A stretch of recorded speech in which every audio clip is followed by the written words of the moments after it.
I got hide their bodies. Hey, hey, God, oh, save our leader NNAMDI KANU. Hey, whatever he is, oh, chai. These people are wicked. Daddy wicked. Hey, these people are heartless. These people are wicked. Hey. These people are heartless. Daddy wicked. Hey. This thing they heartless. God. Hey. You know people. If you see people. Our leader NNAMDI KANU. Umunne. There's a lot of people that were still missing. Where are their bodies? These people like UMUAHIA. Hell. Only all one Nigeria with suicide bomb. Anybody that open their mouth and say one Nigeria will never know no peace. Hey, Jesus. Daddy wicked. These people are wicked. Hey. These people are heartless. See how they keep killing us. They keep killing us from 1960. These people are still killing us till date. These people the wicked. These people are very wicked. Buhari and Co. All of our governors, they are wicked. Daddy mean. Hey. Daddy mean. Hey. Oh. Keke unu ji shem laba na mma. Ribam ja laba na hu.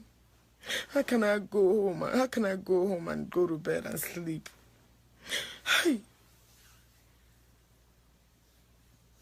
How can I go home and go to bed and sleep? Ribam ji shem ogechi. How can I sleep? Hey. People are just to slaughter. Do you think you are safe? Do you think you are safe? I'm asking you all. Do you think you are safe? As far as you're living in that zoo. Do you think you are safe? I'm asking you all. That kept quiet and keep saying one Nigeria. Do you think you are safe? Hey, Daddy wicked. Hey. Daddy wicked. Daddy wicked. This people child. Give us some mad people were dying. Child. Why can't these people let us be? Why can't we live in peace? Why can't they let us be? Must we be one Nigeria? Hi, why are we living under the umbrella of wickedness? Why are we living under the umbrella of these mad monsters? These people, the wicked. The wicked. They're the wicked. These people are very wicked.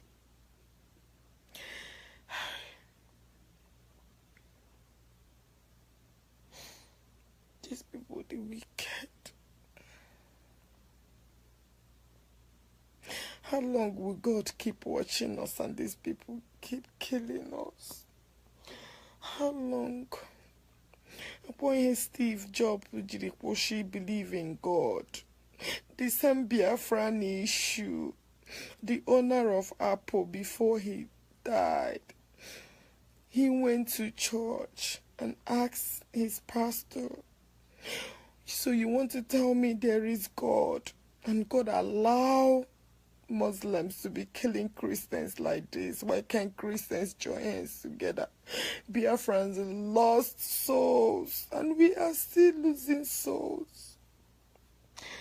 Hi, she's Daddy wicked. These people, they wicked.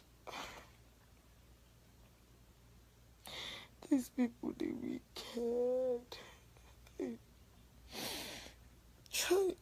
When will they stop? When will these people stop killing innocent? These people, they wicked. Daddy mean. Daddy heartless. And you're still telling me that Awusa is your brother. Child. Daddy mean.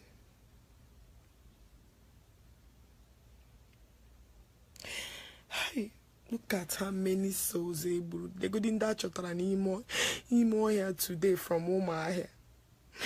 Hey, Daddy mean, these people are wicked. Hey, I just don't want to cry, but I keep. Hey, Daddy wicked. Constant killing. Constant killing. What have we done? Go to my wall. You will see how many people they discover today.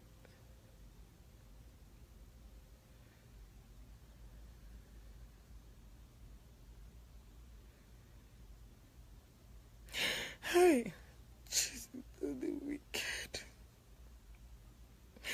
These people, the wicked. Hey, where is our God? Where is our God that will sit somewhere and watch people to be massacred? Hey,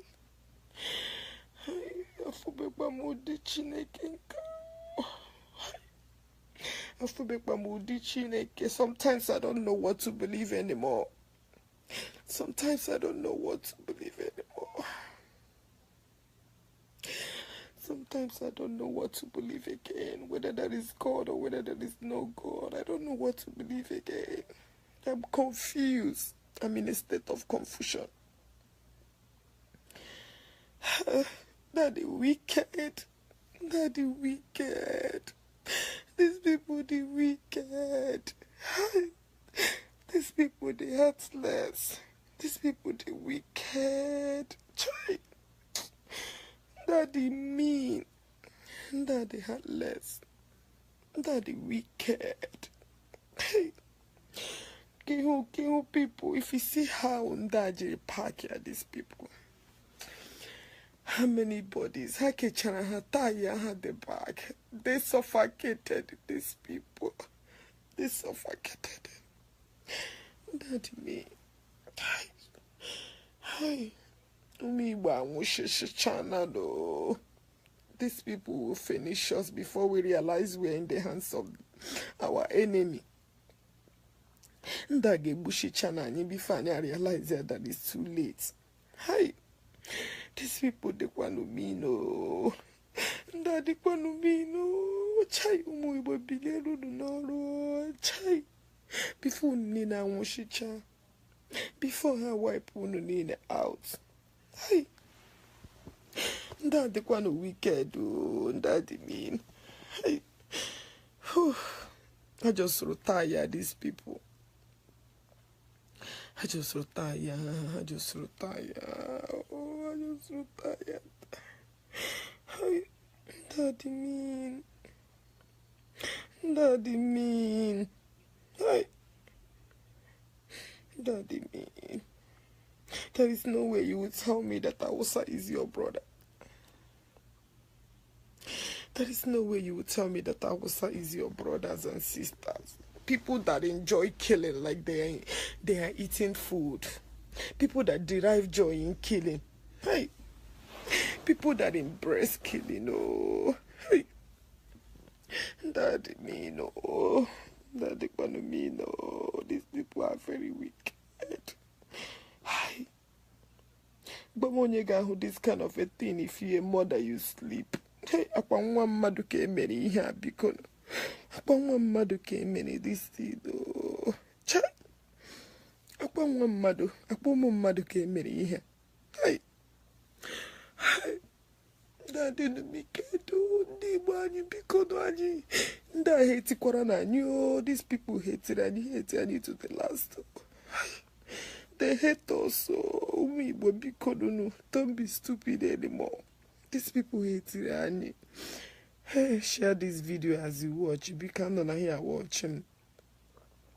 Share this video. Invite your friends. So honey, here may be Ella. Here may be Ella. Oh. People were killed. Oh.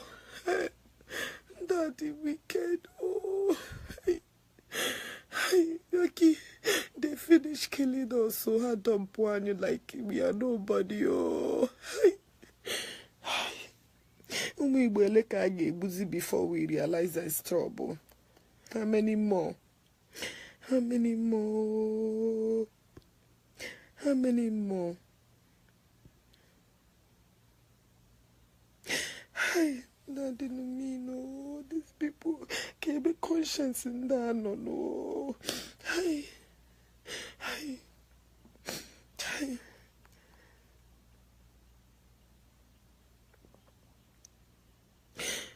They hate each other, and you hate and you're quiet, so salala. They hate us, so hate everything. Even if quite poor. Hi, hi. They hate Purana, you. They hate Purana, Ndibo. Hi.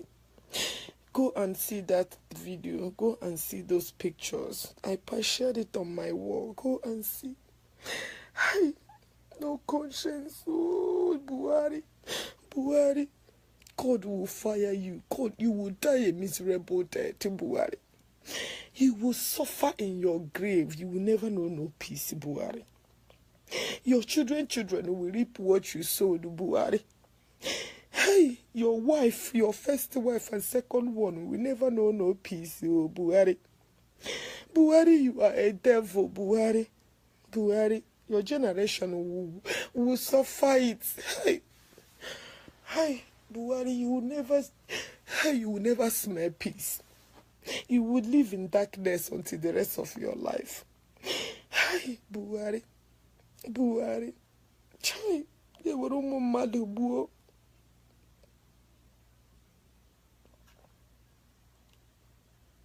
Hell, tell me, how can we live after all this killing?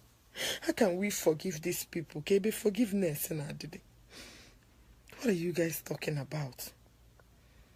Where is our forgiveness? Keba ga forgive. Keba ga be do self. Keba ga be saka o. Keba ga be.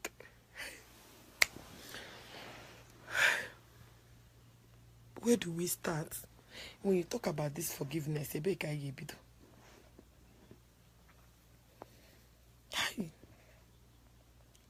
Jesus. Buhari, you're wicked. Subanjo, you a dead man. Rocha so korocha, you iga nondure, you will decay. Will obi no. You will remain disabled for the rest of your life. Iga na no na ni shunwegi. Okay, zie ibazu. Afoge togi. You will live to smell yourself. Unini nega mucho mwike. Umuna aga buru. Otu nushiko na ide egbu nda. Utaka geshibu umu mohodindu ma. All of them got useless. No matter the level of education unu nyere ha. Hani nega the miserable. A lot of people believe no oh chai. Sham kam kupu ihe obi agbowala mo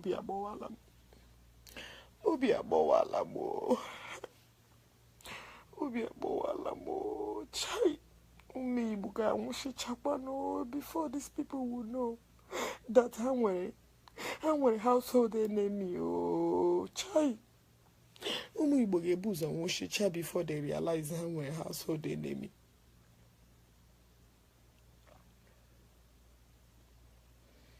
Hey, stop saying that God is watching. No, can you take golden laws in our hand? Oh, biko palano. Before nde bushi chani. Every day burani. 2015 I wipe mad. 2013 eburu mad. Ndole nebu. Ndausa keep killing Igbos. Keep killing Igbos. Ala property anyi. Abonye church oko. Ebuo Christians. Left and right. You keep saying that God is watching. How long will we sit down and say that God is watching? How long will God watch?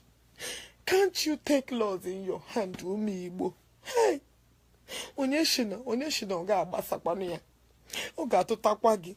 When you trace all these people niile ngwụrụ igbo ngwa ọnọdụ o relatere gị. Let us stop being selfish and be self-centered. Biko kwalado, let's do something. Biko nunu, onye ọla planning nwa nke ọ ga-eme. Start planning what you would do. Start planning your own. Ka onye ọla bido fight wa ihe. Unu echedila mgbe ị nụrụ ọda. Do your own. Ka onye ọla weta strategy. Before anyị niile anwụchicha. Naanị ndị ga-afọzi n'iwu otu anyị nọzi here. Ndị niile nọ Nigeria agwụ. Hey! Ndị Igbo na ga-agba nkịtị mmiri ezoghị, mmiri erughị eru amagbu unu. Hey! Hey! Hey! Hey! Another killing. Oh, gale na my wall. Enwere ihe m share pictures. Gi hu imu Igbo egburu egbu. Dump ha na UMUAHIA. Gi hu mi Igbo egburu dump ha na UMUAHIA. I can't sleep. Hey, Chineke. Kezi mgbe ị ga-amata that this thing has gone out of hand. Yeah, one day egidere egbucha ha. I just will discover their body today. How the yesterday. Hey. Kemgbe I ga realize na mmiri akarịala garị. And how can we be one Nigeria? Can't tell me how can you live to see your people die? Hey. Hell. Anyị ga-agbazikwa na nkịtị o. Onye menye ka ọ na-eme ya mewe. Ka anyị agbazikwala na nkịtị. Ịgba nkịtị egbuola anyị. Ịgba nkịtị awipụọla 500,000 million.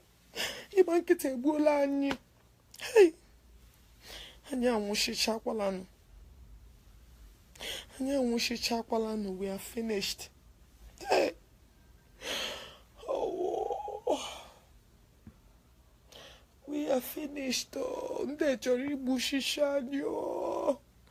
Hey! Bikozie nụ ụmụnne m. Ndị nne eji mo bikozie nụ biliekwala nụ n'ụra. Before dekwara na anyị too late. You can never be one brothers and one sisters within the Hausa. That is the language they understand. That is the last thing they will understand. They don't know what is peace. Peace doesn't reign in their midst as far as iwu onye ke ha. Nda hetichana anyị heti anyị okwu divitef okwa ikwuru ekwu. These people hetichana di heti anyị to understand the hey ha hụrụla na iwu onye Igbo ke ga agwụla. It's all about killing. How long will we wait?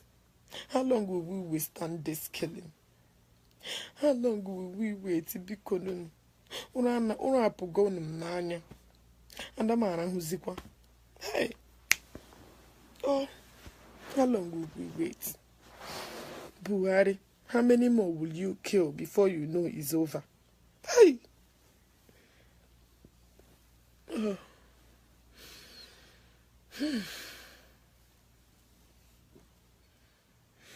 Touch more, Jesus. Sometimes I don't know what else to believe. Must me believe. Jesus, I know. Chineke beke no. Ebeke no. Ebeke no. What is the food in the generals? Yo.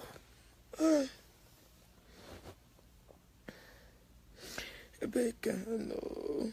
Ikawopola nani.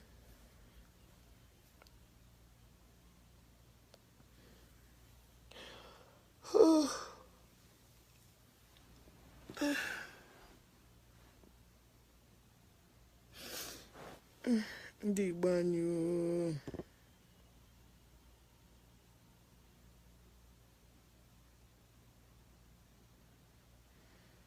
Hey. Unu ga-emekwa no something. Unu ga-emekwa no something. Unu ga-emekwa no something. You guys have to do something. Enough of saying. Achọghị log onye ọbụla ga-get ready. Everybody get ready. Ndị a ga-egbuchichakwa unu. These people will finish you all. Gaga le madole. Nda agburu. For the reshala. Afeko ha. Ubure shinono. Hey. Hey, the Nigeria. Hey, the Nigeria. Oh. Buhari the wicked. Tinubu, you are the cause of this problem. Hey. Buhari, you will die. Buhari, you wicked. Wicked. Usubanjo Tondaneli will fire you. Hey. Obasanjo, the center of attraction of injustice, you will die. Hey. Our people are mushiala no okay. Hi. Anyagula no, we don't finish. We don't finish. Hey. We don't finish. Oh, we don't finish. Anebu, people are national basara. Oga basakwage one day. Oga, we your turn one day, okay, but they be conscious, imagine, no. Hi, no matter direct family, no matter when they go, matter they go, matter nage. Obasake nogi. Hey.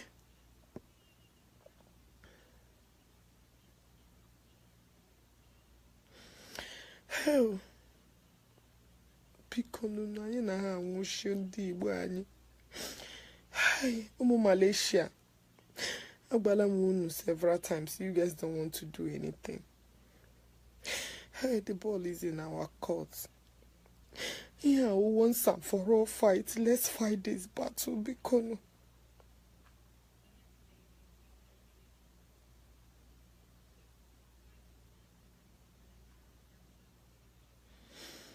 Hey, I got Bapano Kitty. Yeah, this is too much. Too much. I can't come get Shira, and they will examine in the morning. She naked me in my bed. We need to do something. I guess you need my boy. Aputano. It take for an answer. It has a motorelio, Terogidi. I guess you need a problem. Aputa.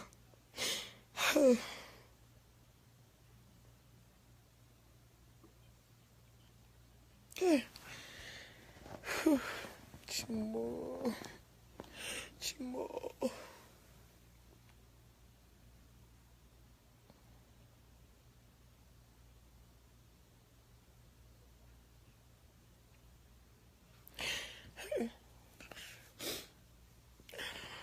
Now go kwalan. Ndage bido ebola hatching opportunity. Let me tell you one thing you guys don't understand. Yeah, I met in a meeting, one of the white guys,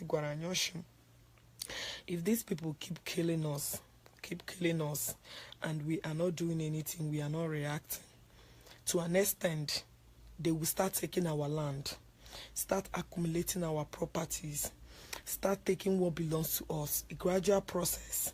By then, they will finally remove that. Oh, he told me, oh, bahajire chuga chuonde redin dieba.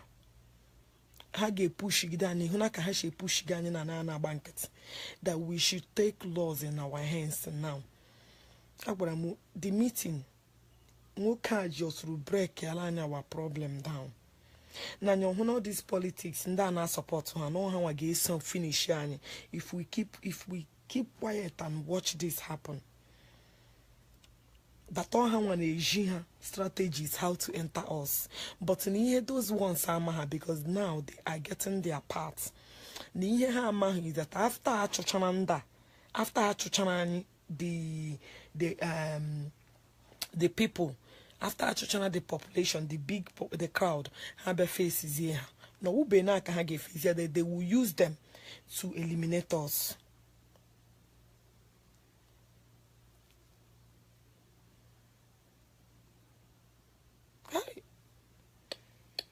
Biliekwanụ ụmụnne m, biliekwanụ, biliekwanụ.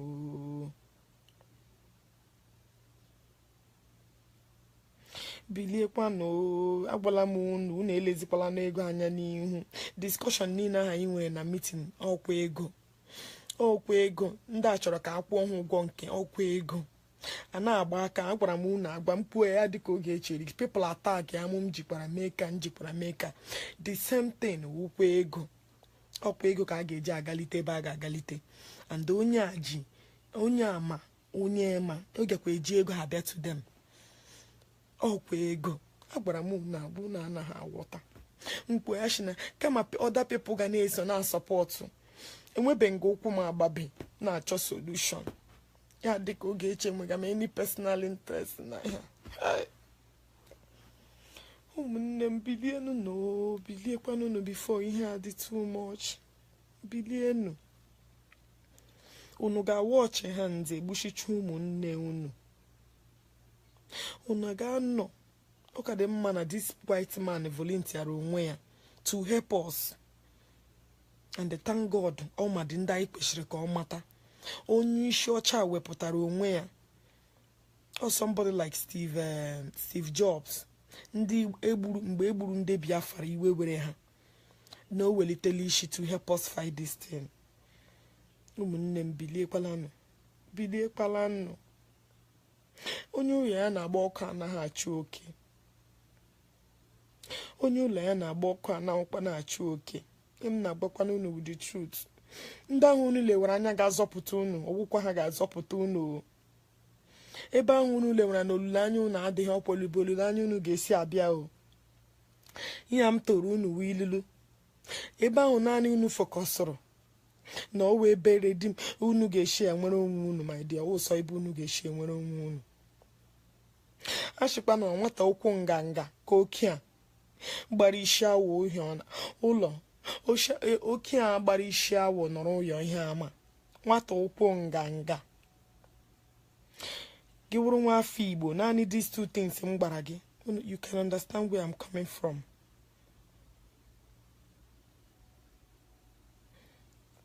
Agwara m unu agwa. Unu ebe ahụ unu lewara anya na owe ebe olile onye unu dị. Because of the little small sense ndị Igbo anyị na-enwe. Elewa one place. Achụmeyi. Anaghị eshi ofu ebe atụ ọnụ. Ịtụọ ya ebe, ga tụọ ya ebe, chere ya ebe.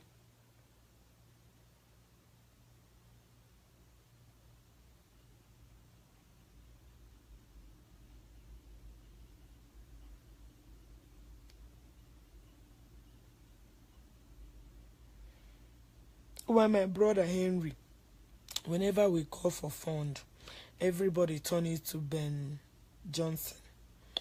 I wish you knew some guy this meeting. Cause this man may porno. Waggy how much Americans spend to get their freedom. American did whatever it takes. And when the strategy here you yesterday come meeting na information on power. Information on power. And when he da kowaram. Otaka m dizi sefu amazi m ihe m ga-eme. Ọkwa na anyị ji freedom anyị. Anyị ji freedom anyị. Anyị ji freedom anyị. Hey. Anyị ji freedom anyị. Chai. Anyị ji freedom anyị o.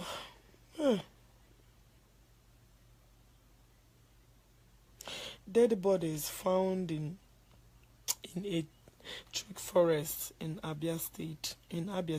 This is the handwork of the Nigerian military on Operation Python Dance. They killed and dumped them in the forest. There are IPOP Biafrans massacred by the Nigerian ministries. What a wicked act. God will never forgive Nigeria. Hey. Hey, every day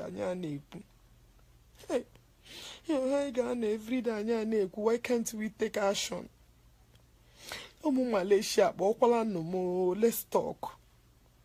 Bonum, let's talk. I'm going to name one does give me something. Bonum, let's talk. Hey. Bonum, let's talk. Hey. Bonum, let's talk. Yeah, Perelin and Babu. Hey.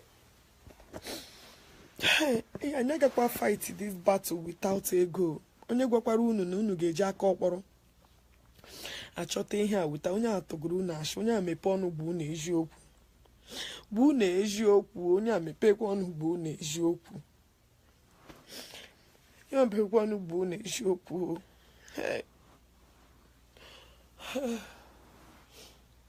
onye amepekwa ọnụ bụ na eziokwu ije niile anyị ga-aga ma ndị ga-fly every day ya niile ewukwa ego ekwuwe ya dịka nwere onye ji ego na-eme ihe ọgụ a ga-alụkwa ukwe ego achọrọ m ikwucha everything n'online but eji m amamihe abụọ na ihe onye nwere ntị ya nọrọ onye nwere ntị ya nọrọ ndị egbuwala anyị ahịa meeting m gara ka m ji mata na anyị nwere we still have hope but our people who na-emeghe anything map nta mapụrụ m n'ala anyị ga-efinish ọ ga-efinish anyị ihe awụkwa ihe eji ọnụ alụ onye awụkwa ihe social media remain resolute ihe a karịkwara social media we are talking about in billions I'm not kidding strategy anyị ga-eji ọkwa na ego na ma ego le Buhari bịa ibunye ndị na-ebe asị ha na ha adịghị interested echi ka m nụchara all these things una ma ego le bufetegaghị ha asị ha na ha adịghị interested una ma ego le ji je Saudi Arabia ndị Saudi Arabia asị na ha adịghị interested ọkwa the same ego ka anyị nindira iji afight Buhari but enwere ka anyị ga-esi n'ọgata ndị if you are not doing anything, they will collect money and forget our freedom. I know why I'm calling. I know what I'm saying. This thing. Ndi shocha borom. Ha mepere mebe makwesh. Agadi mekuyeba. Kemba gudu just kunu mara. Nani we still have opportunity to run this race and win it. But anyị gba nkịtị ndị ajinim sechara map what will happen from now to 20 years to come ebe ịkpọgade n'ala ọ ga-awụzikwa ala gị you will come back from diaspora biri n'elu ị ga-eshi ụtọ abata agbaga ebe ị ga-anọ or you move ihe a plan ndị Hausa sere anyị ihe a plan esere anyị that we will remain here. Ndị na ụyọ anọ ha egbuchicha ha nara ha everything enwezikwa ihe ga-adị ka ala Igbo some people na-achị na ọ dị possible o mere redi ndị ebe a o mere ndị redi ndị ebe a life the guy ejinime ya o mere emehie ha nara ha ebeke ha hey ndị Igbo ọ ga-eme unu ọ ga-emekwa unu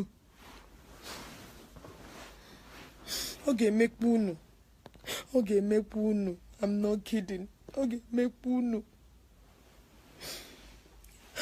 ihe ahụ na m kwere isi m juru m eju kemgbe m lọtara ihe m na-echewe ihe niile deliberate na that meeting ihe niile ndị a gwara m what ndị a niile gwara m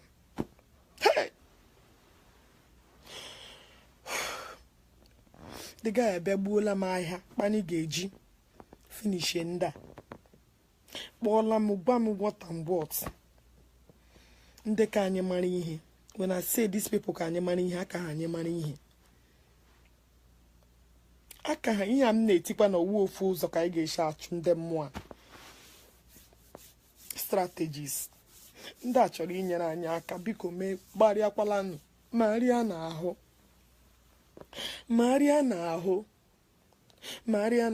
biko Mariana ho American Indians, how would they want America before the American G star? Lana Heba.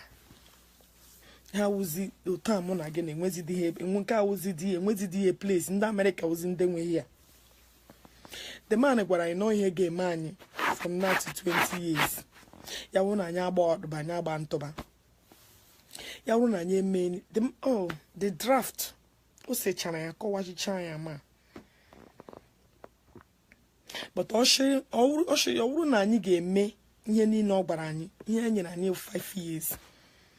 The latest year nyina 5 years. Na ya kwanyere ndị ahụrụ ọkụ. Ya ga-akwanyere ha. Ihe mere ni an important person achọghị ka ihu ya pụta. But Oshe ya nyina 5 years. Ma anyị throw these strategies with ndị niile ya na akwụ. If it's na that meeting, who am I to join them? VIPs, important follows. Who am I to join them? Only that ahụrụ hụ kam ihe a she ewute m. They have beyond all these people on social media that I'm fighting for your rights. Not Nigeria. And when him to Nigeria, I have nothing to regret if I'm not here. That NNAMDI genuine. The man is sharing my video on YouTube. Please, whoever that keep sharing my video on YouTube, my dear, thank you so much. Because all game made these things now. Without you, this thing, when the particular person now share my video on YouTube, all game 1 minute, that you discover him. Even in Gamno, a patient, that's it. I want somebody a patient when they discuss this kind of a thing. But I hold their heart in me for my people. I know they had no boom and me had the coach when I made anything. Oh, but I knew he gave me Biafra. Oh, but I knew he gave me Biafra. I wouldn't name me anything. He gave me Biafra in 20 years. Then look what will happen. And that is happening. Oh, him again. Oh, him again. That is what is happening. Oh, him again. That is what is happening. This is exactly what is happening. Now, woman, open your eyes. Mepanya. You can never fight this thing without money. Mego Lebuari Jime lobby group in this country. $150 million. Ohoji lobby at their own group. And I do give me information I am up on CNN and all that. Man, when I suppress here, I'm not wound. I'm what I go. Only will be to criticize one. Go and check any dollar logo. And when a particular people then I sponsor her, but ndi bacho de hacho. Man, no we go kini drije meet all this top place. Ego kini drije J Israel. Ego kini drije J France. Ego kini drije J Russia. Ego kini drije all this place. Nda, I show me everything here. But him not to put on words. Une believe now. So you guys don't get up now. We put this bad mind unu neche basara ego ndi bani. Unu ge were zota gift worth 10 million ganye mmadụ because he chọrọ kenye gị title. But were that money tinye ego ije asụ ngwa ije protect onwe gị ya ruo n'ahụ. Ya ruo n'ahụ. Ndị Igbo tụarakwala n'ụkpa mmiri agbọ nọ n'ọkịrịka.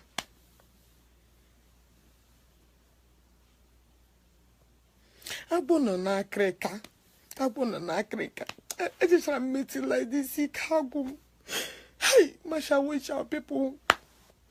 They Jim here maybe. And don't hear me again.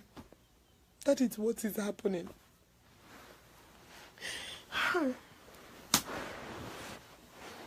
That is what is happening. China abo. Yeni ne pura ne and I come into reality. Yeni ne we him again. Yeni ne we him again. Pide palano. Solution abiakwala no ihe foziri for anyị n'aka. Chineke shi from nowhere to dara anyị mana n'elu. Mekwala no. Biko no ikpere m na abụ mekwala no. Ka ọ hapụ ịdịrị anyị too late. Ka ọ hapụ ịdịrị anyị too late. Biko no arịrịọ ka m na-arịọ unu. wetukwala no mmụọ nke onye ka abara onye ka ga-aba wute ego unu enweghị uru nọ n'ishi azụ. Enweghị uru nọ n'ishi azụ. Biko bilienu n'ụra. Bilienu n'ụra. Ndị gọvanọs iche na ha megbugo anyị. They are also cheating themselves. Because ọ bụrụ na ha ji ntị nụrụ. Hey. But ha baa na baa. They are in deep soup. To come out wu nsogbu. He pụta again wu nsogbu. Ndị Igbo biliekwala nọ n'ụra. Biko onye chọrọ ime ihe ga-adị mma, ihe ga-ama people ebido criticize why.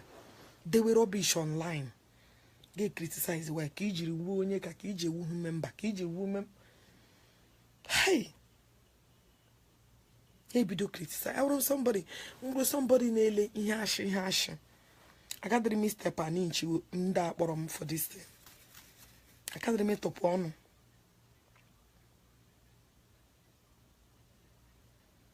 Eji Christianity why that's a mecha anyị. Ma anyị to anya na anwụ, anya na ashi God is watching. God has given you the power to fight your battle on earth. Oge sheli bebe aloro go. Go nyere gị common sense to use it. God gave you common sense to use it. Onye ogi anye chage ashi na ege shineli ba aloro go ya. Yemgbaga give you the truth until inti Igbo anya amata the difference between reality and all this religion thing. We keep messing up. Apply your common sense on earth.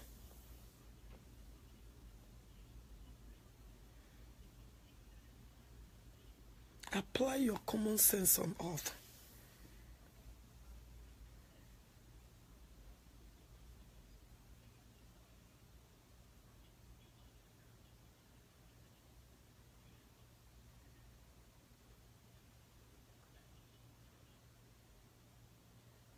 Exactly. Henry, here we exactly handa agwaramo. Here we have ashina mecha. These people use your governance because your governance has already committed. They will use them to come to Biafran land and establish. You Henry, well I'm this thing before me pono gwagia. If we are na anything now.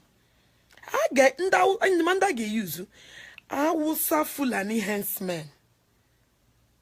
On that ge use I get bitobu wunu na abalagashwa. I get where as all go Canada. A bitobu wunu na abalashwa he brieba. This is their plan. Here with their plan. Please, if you're joining me, share this video, tag your friends, invite them. Here with their plan, Haj. Yawuru nu ne bili huna. Yawuru nu ne ashina ge mecha were alibo as their own. Because majority ndi Igbo na hano chana diaspora na ndeka ano na libo nwe ihe ha chetara. Ihe mgbara unu wu ihe mere eme. Ihe mere eme. Eshota draft chanya jim shilepa. Me fufu ishibe. The man she's not about ihe na ebere akwa. Now we hear that we should put in practice and work towards it, or this is what will fall upon us. No. Yeah, me ma gam do chapumuka gibe ma nwenye ge na apke no the highest thing ge megi. No we na apke nyem shime be mana. Me bechanyi chanya. Bechanyi chanya. Nga gbam buo ya nke shilekwa ha ga eme. Lekwa ha ga eme. Nkuwa ya deka. Bilie kwala no ndi Igbo anyị biko. Gi nwanne gi nọrọ na Germany wuru omeakụ. Shia biko na anyị nidiri ya. Nwanne gi nọrọ na London gburu ozu ndị obodo. Kpọwa ya shia na anyị nidiri ya. Nwanne gi nọrọ South Africa gburu ozu ọra. Kpọwa ya shia na anyị nidiri ya. Nwanne gi nọrọ na Jamaica uru eme mgbe ike gwụrụ ndị anaghị eme kpọwa ya shia na anyị diri ya nsogbu dị ndị Igbo anyị nsogbu dị biko nụ biliekwala nọ n'ụra bilie nọ n'ụra. It's no longer a joke. Ị ga-alọtazi sheke ịbịa nọrọ be nna gị awụ ebe onye Hausa. Ha sị na ha ga-use our governors, use our senators. Ị ga-anọ n'ụlọ gị regide gị ụlọ gị n'isi gị kwuo ebuga ya gọọmenti onye ga-ekpe ikpe onye Hausa wụ George. Onye ga-ekpe ikpe ndị Hausa. Ndị ole ga-decide your fate ndị Hausa. Here with the plan ọzọ eji a ga-anatụcha unu niile ya wụ style eji push it awụmega unu n'anya ndị ga-eji ala ịma ndị be ka anyị na-asọzi Hausa Fulani herdsmen because of na-ebu ha ga-ebido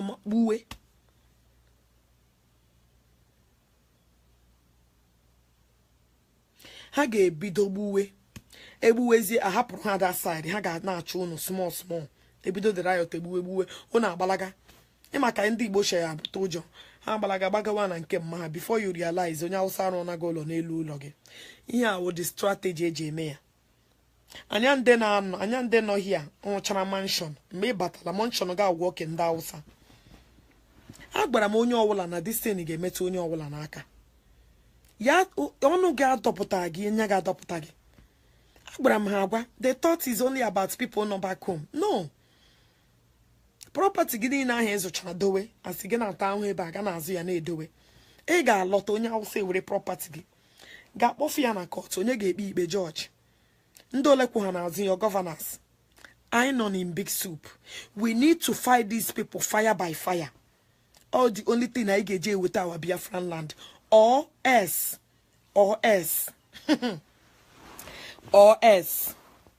enwere ndị m chọrọ ikwuru okwu private arụmụnụ ga n'olu m ụmụ Malaysia kpọọ m ụmụ Germany kpọọ ọnụ m. Enwere ihe m chọrọ igwu unu aga m ekwu ya hia. Enwere ihe m chọrọ igwu unu achọrọ m ikwu ya hia. Kpọọ ọnụ m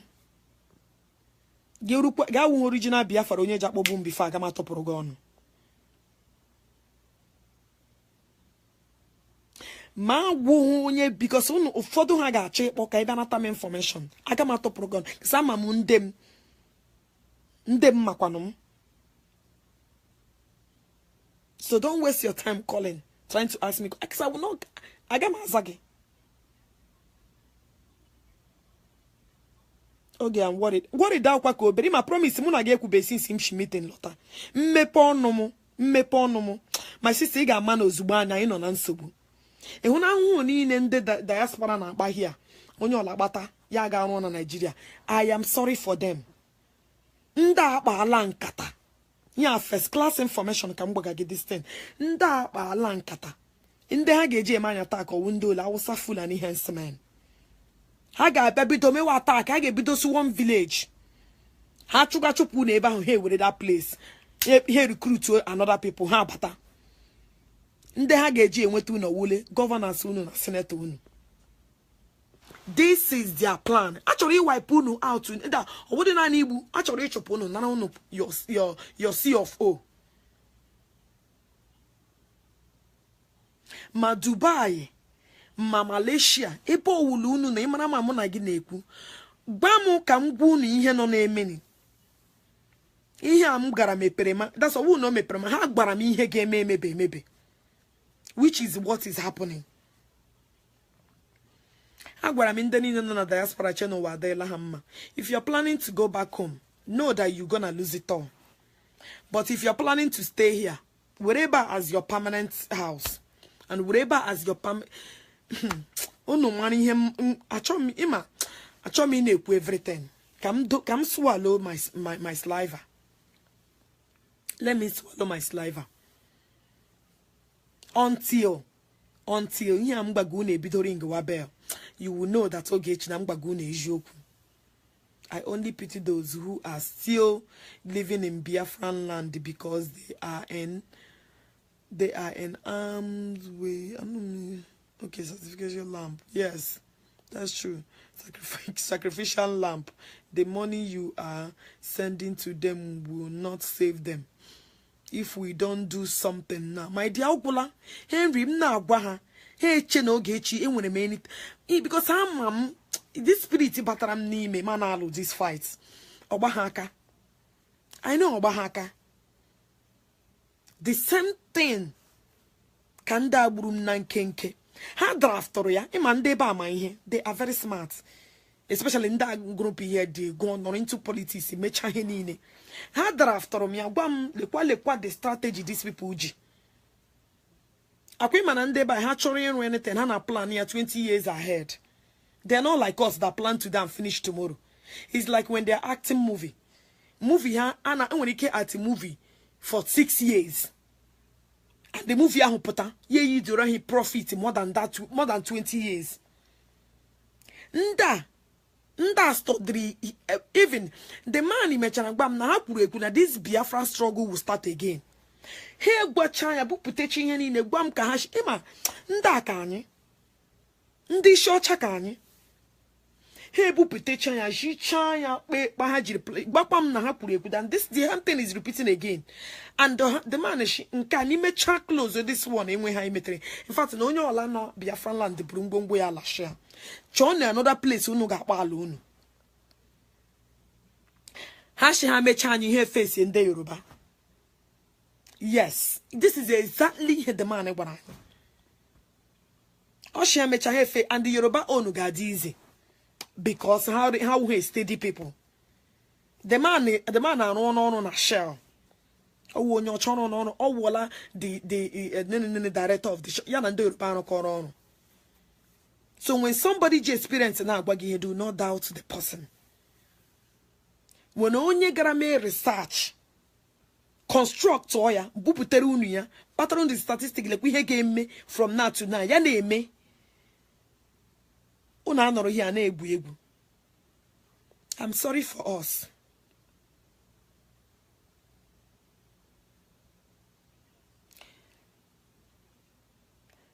Ashimo the Biafra nine all over the world. And when Ashimo ma India, ma South Africa, ma Kafanchano, everybody needs to put hands together. Many if go Gary. Meaning a man chose miss now. You know, water and oil you cannot miss, but now they are trying to miss. And they miss that there must be earthquake.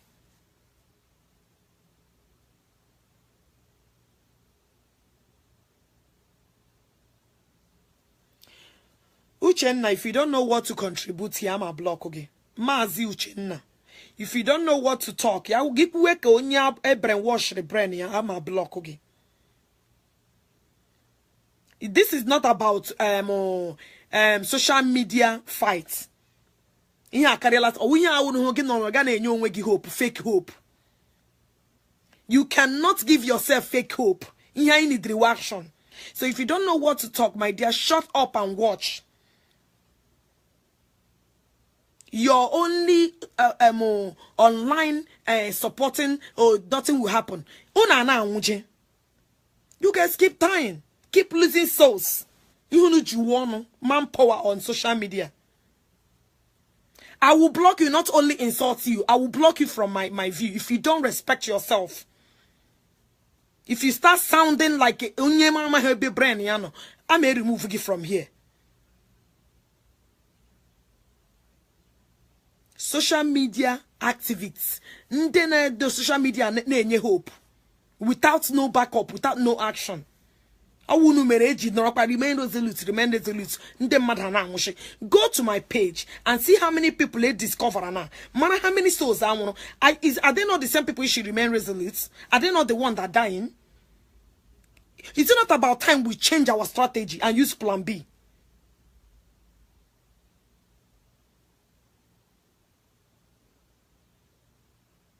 Stephanie, I'm a block, okay? If you want what else to do, I will block you. If you believe I'm not with you on this thing, get out of my view. Go work again on your struggle and doing your own and change your profile. Keep it on. Do not come my wall and tell me what to do.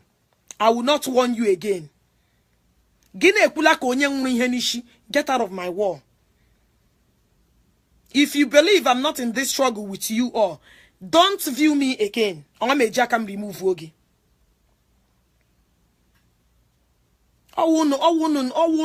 Okay, you need change. What is the action? Ija back again. That he change you wear a Biafran flag though everywhere. Okay, does that change anything? And when you hear that one, you change your profile now. Is that gonna solve our problem that I'm laying out now? All these things now no change it. Is it solving our problem now at hand? And if we hear the important, people keep talking like lunatics. People keep talking like Ndara. So if I did not change my profile, then the Biafra, okay, if I change it today, Biafra, yeah?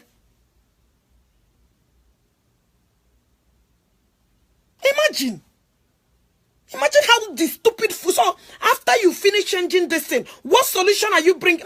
We hear the important thing. Get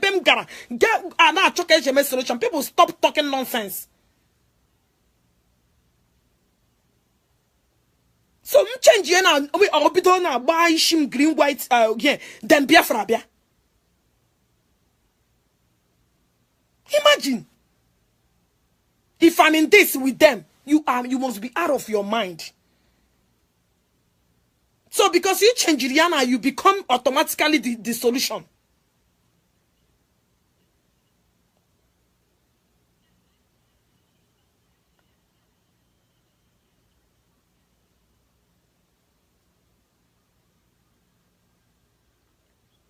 Pretty cheesy. You cannot have your own opinion when I'm being serious. If you don't have anything to contribute to the important here, I will remove you. They have their own opinion. They make sense. They should keep it to themselves. When I will ask for it, I did not ask for their opinion.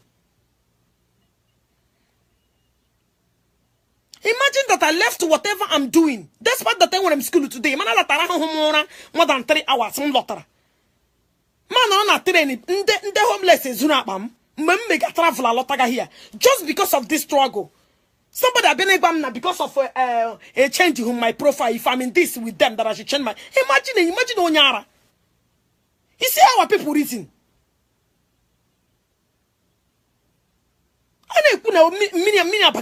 Some idiots, some miscreants online have been able nonsense.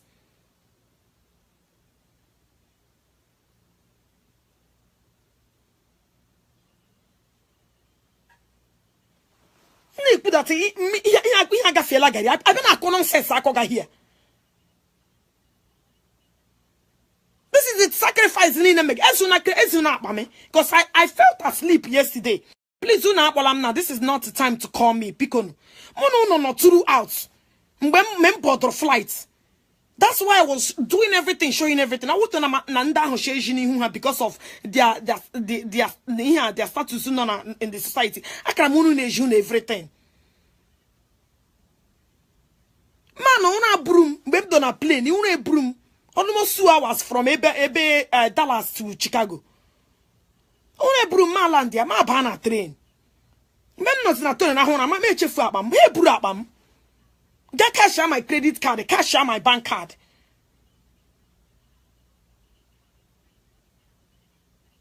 Mother, nonsense and change your profile if you know you're in this struggle with us. Talk that nonsense again and see whether I will not change you permanent. I need solution. I need how to solve problem. And I do nonsense. I need hey, this one. You're not an IPOP member. Go and register. Okay, register. How far? How markets? Yeah, it's a solution.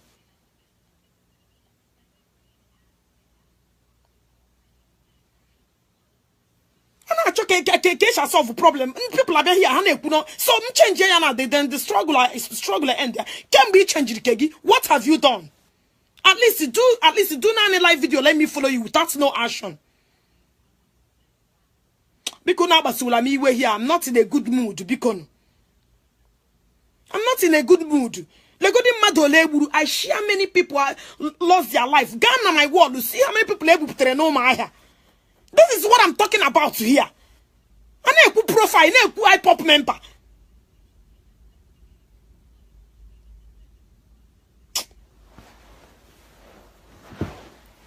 I barely him after me magacha police ga make a police report na him fruni. Ghana bank can stop all the thing. Gakwana one the credit card them can stop all the thing. Here in Mbari today. I barely 3 hours anam na class to do run atom. Must and when anything get me now just to go and do it. When we decided Shagamaga meeting a in then down. After all, they contacted me through line. Who be my before.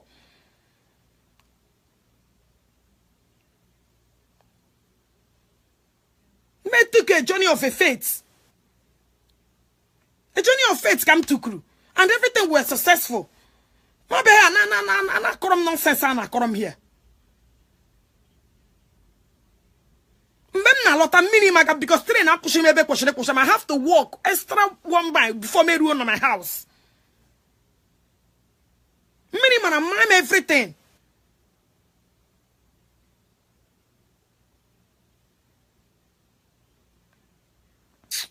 I mean, God, when we called you this, I want to through this thing in the morning. Vince, would tell me. When I come nonsense, and I just lose, and I come nonsense, it changing here, changing here. Because you like I contact him, I contact Bela maybe in the morning because I'm in class in the morning. Send me message na WhatsApp. Shame again with the free bomb. I will call you. I took a solution. Because name is mad. You're working hard and you're not seeing the thing is not yielding no profits. No time for this nonsense. Because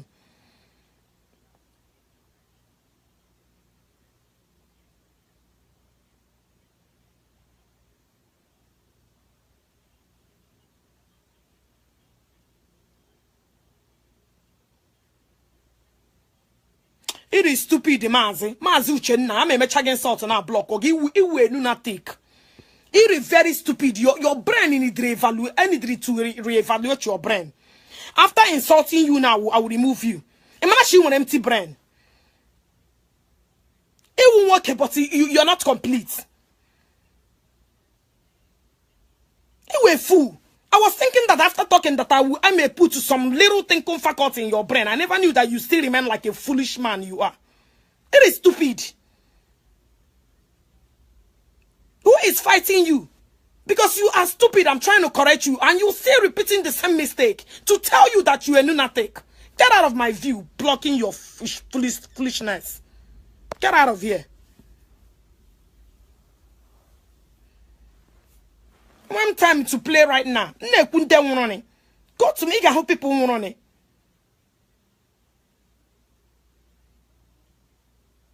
Yeah, I'm a Bugara and the Best Buy. You know, when I'm warranty, so I have to take it to them. I download new software.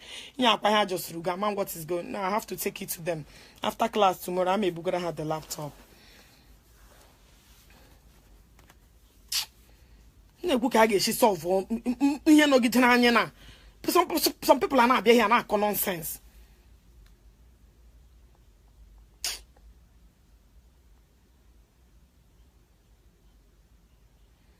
I'm damn sad, my brother. Like one Deni Neburu, like one Umiboni Neburu Agabu Puteno Maya. And here within Dahuna, Hunda Hunquano. Ndanya Hunquano. The ones I know Hunquanonco. Beacon. Yeah, a serious matter. Beacon. This is a serious matter. We cannot solve this problem in one direction. Eba hunu le waranya no ebe monso gesha atakpasunu. Owash, my dear. We have to use different strategy. Ndanya na hana alu di too much. Enemy ani di too much. They are using our money to fight against us. Nda use need to fight against us. Nda we a lobby group all over the world. Then I push her for information I need to be suppressed. Na bunu na ihe akarịrị ihe oro hoga. Ihe akarịrị pụta na social media okwu unu eme announce agụrụ unu news. Ihe a need more than action. More than action.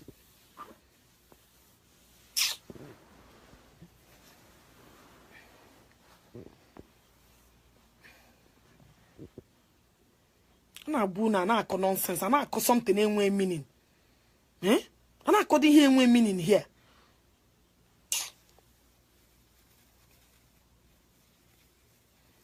Not even only very mean, not even our Fulani are very mean and seriously in killing Igbos. Haga nananya alani in due time. Inyang barunu Keishi me and research in this particular group in the short chamber.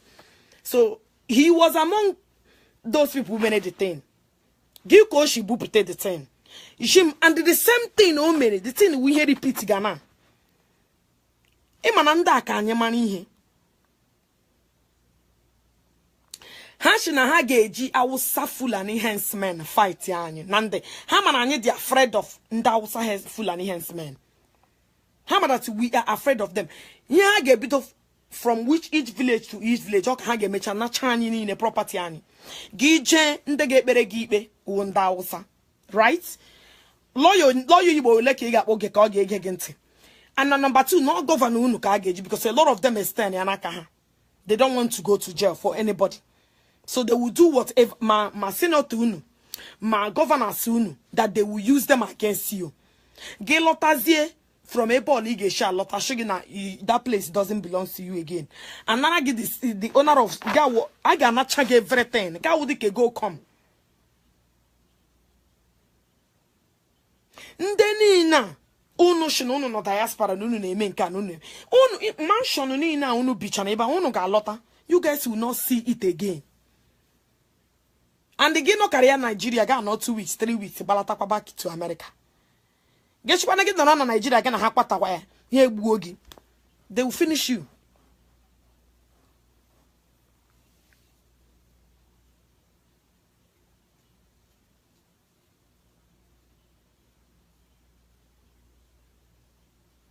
Not even only Henry, my brother. They will send it in the church that is not helping them. They still contribute it. Okay, na abamara. Can we have how many Pentecostals came against this atrocity? In our one that are Pentecostals, the church is Nina Mbaka the thief himself. Onyu he thief himself. He got one no who got all these things. Mbaka got one no who sunda nine I buputere today. Is that what you guys? Are you telling me that Pastor Christian here? Are you telling me your economy these things? Are you telling me that it's not their duty to announce it to the world that these people has been killing people? Are you telling me that they are not in a position to let their voice heard? These same people that are claiming IPOP member, that are tagging themselves, they are changing their picture and everything. They are the same people who got church. Get what a donation. I get contribute to save their lives. The same particular pastor that refused to tell the world that they are being murdered.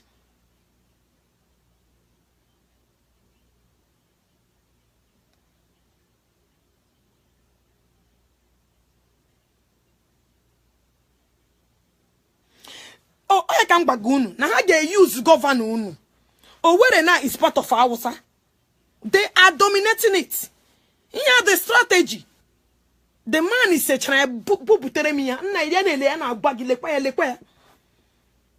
but I wouldn't name anything so fast. I wouldn't name anything so fast now. Now I got to conquer. And they might these people now behind they build this strategy. How to chop undekenano. And they build this strategy how to chop undekenano. Une chena hand on one place. Une chena hand when the insider they are working for them. E bageshi bia.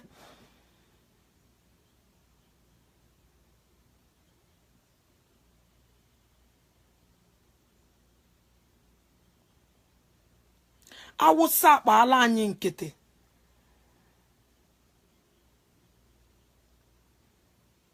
This is not a joke. This is not the solution won't because struggle la and abaka me. Here my company ndo kuchana na ga hire ba. Na nde ni no kuchara genyere anya aka ego ka eje mi ha. Ogwarani strategy and Ige, and we still have hope. Because a lot of people here would like to put interest because I put on a social media name, man. But here is in our action.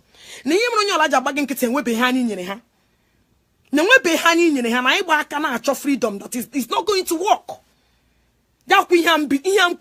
Before me meet the same thing in lament before me meet these people. The same thing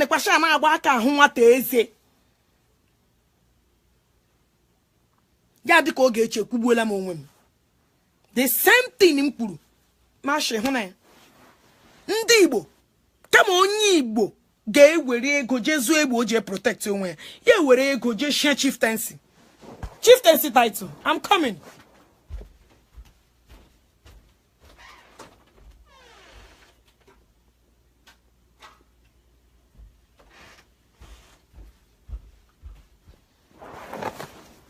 They were ego je chieftaincy title, but onye Hausa ga ewere ego zuo guns and bullets. Zota oje protect onwe. And then we are still far.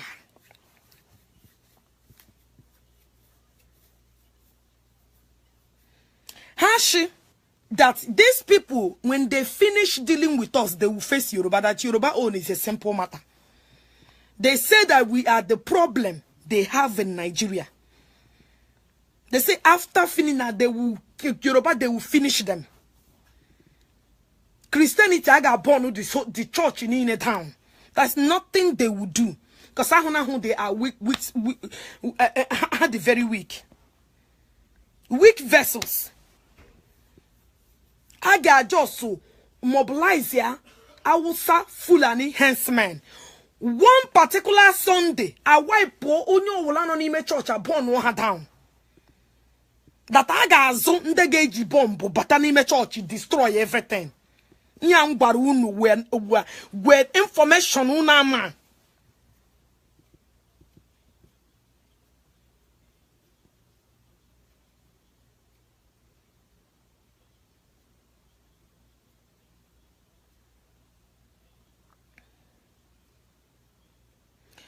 Freeman,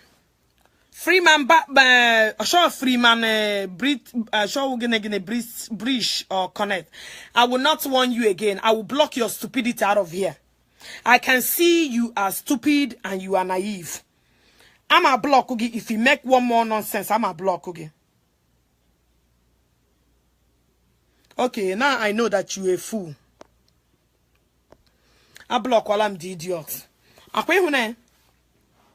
So that is what I'm trying to tell you guys. I got put people they got put on a church born every churches. I think the church my talk. Pastors ndaji private jet abalaga Gabriel lost, they will not return.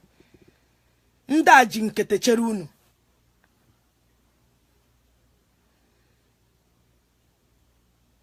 Happen ya block go me, I forget ya no the idiot I block ola me up ola. Ndaji nkata cherunu.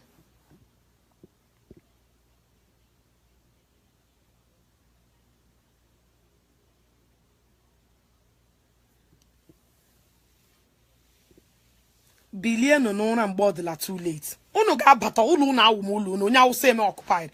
Go to Owerri. Ga no Owerri now. Hausa is taking half of Owerri. Onye batara ha rochas. Ha she ha geji nde governor anyi egbe anyaru. Very soon now they are marching to UMUAHIA. Here we hear Megan here planning. Here will the strategy are planning.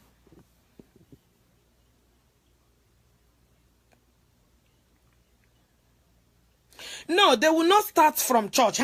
Church issue with my money case. Church issue is a my case. Hage buzo. We to good indeed where huna ha. Chugunu would never property unu. I got chugunu anapu eshi from Enugu chuga enye half of Enugu. Eshi from anashi na God the possible ya name. Ha puta na Enugu heja usa Fulani hencemen. Cause show ha gbara ha. Ashi he ni Igbo man imene fucked up ha buo ha. Your governors cannot come out and say that I will suffer an enhancement with terrorists. Uncle Bianca Zusunu na Mboku. Now suffer an enhancement are not terrorists. Now I pop we hear terrorists. To tell you that some of us are finish here. Gwame be Biafra land ga contain this fool.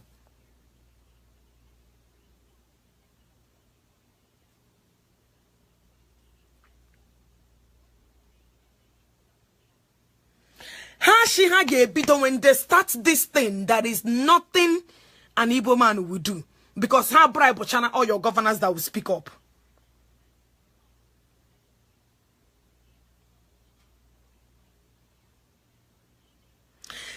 We are unanswerable, but we still have opportunity to rescue our problem, to rescue ourselves from this kind of predicaments. Ya no no negligent. I no nansubu.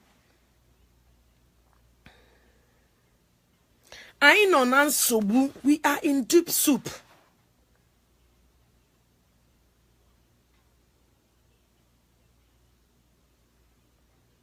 I no nansubu. Ega bata like this. Gina she house ko bed na monya usa shege tanguru banka. Ge for. Ke man ha shege ge for ga for who shoot and kill.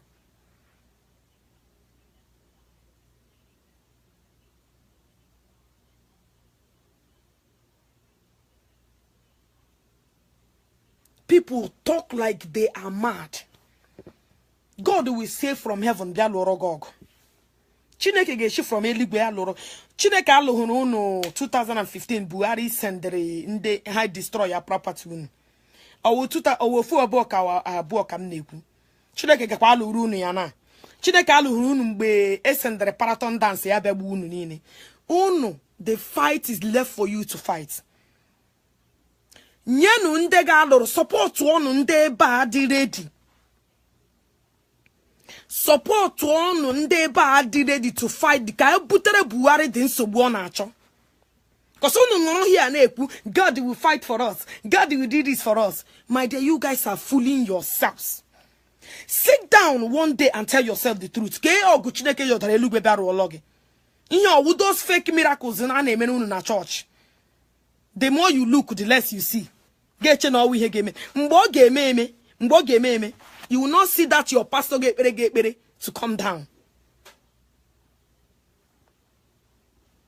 Mbo game. Chigo say mega upon private monage. Agbara mundu mo Malaysia on be enwere ihem ga-agbu unu. Enwere ihem ga-agbu unu. Ka ntunu mepe. After m gachana ebe m gara ntime even yes ntum mepere mepe but ntim mepe kurumo. Ntim mepe kurumo. India, Igbo na India, kpọọnụ mụ. Igbo na South Africa, kpọọnụ mụ. Igbo no part of the world, Biafra. Because ndị Igbo niile decide na ha Biafra. Ndị niile believe they are Biafrans. Whether you are Igbo or you're part of us or not. If you know, you call me and let me talk. Let me talk. Go ni ihe ga-eme. Na ndị ha planning ime. Because we niile ka ngagbu here. Ndị ekwensu juru here. Ndị otu Jochas, ndị otu Buhari, dead people ha juru here. Now monitoring onwe ha, monitoring spirits. Monitoring devils. Ha juru here. But we kunu ga damba. Ya woro mu Biafra kwete. We will destroy you all. God has given us the wisdom to execute any problem I told him on earth. We should stop fooling ourselves. God will fight for us. God will not come down and fight for you. You will fight for yourself. How will get Israel? Israel. Until Israel I realize that they will take this fight to themselves. That is when their problem between pushing. No. You will fight your own battle on altar. You cannot sit down.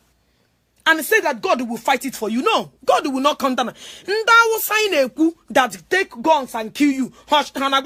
Na Muhammad na bia loro hog. Akpahana ashina Muhammad shihabuwe. Isn't it? Am I not asking you guys? And when you hear me here, since you have burunu, what happened? Chineko shineli gwe yodabe he be na ha burunu. Use onu brain unu. Stop being brainwashed in Dibo.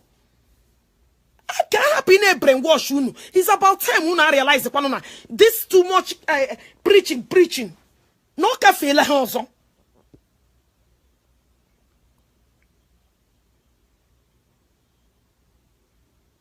Yes, pastors in Ebere.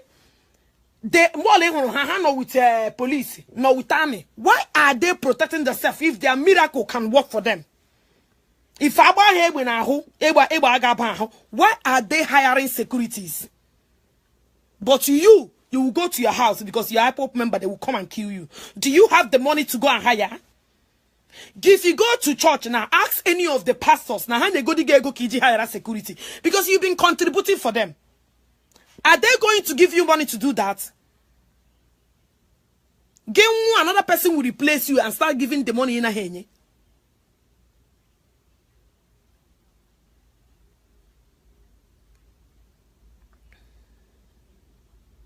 And when I pretty cheesy, here my last time engage I won again. Yauro me pera here very seller. I don't have no room for stupid seller idiots like you.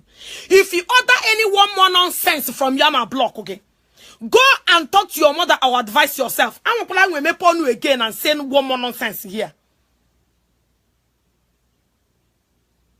Go yauro my headache on ariage. Yauro me when a sickness. Go and deal with yourself.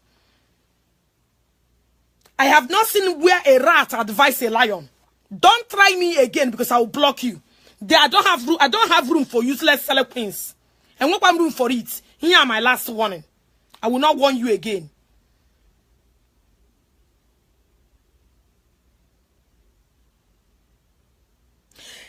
Bagunu is that you cannot tell me that God will get share Lubia Rorogog. It's not going to happen.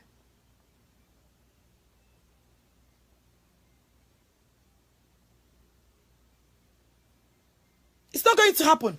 Oh no, Israel until the day I realize that they will take laws into their hands. The game changed. They keep my marginalized. Just Israel. Just to rebuild the other nation. They just built new Israel. Because give me Habalaga.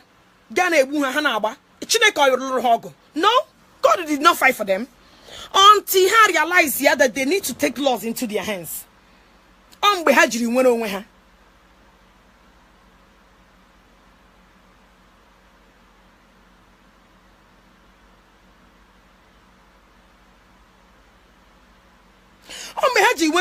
So stop telling me, oh, God will fight. God will not fight for you. God has given you the strength. God has given you the common sense to think and strategize. Put your aims together and fight the battle. If you cannot fight it,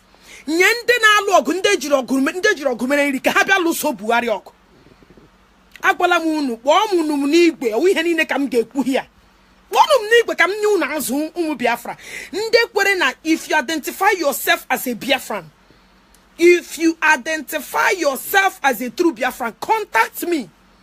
I contact before because it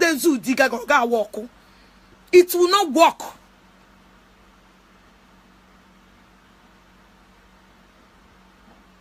They keep saying, oh, God will come down and fight for us. Imagine our useless mentality. Imagine our primitive understanding.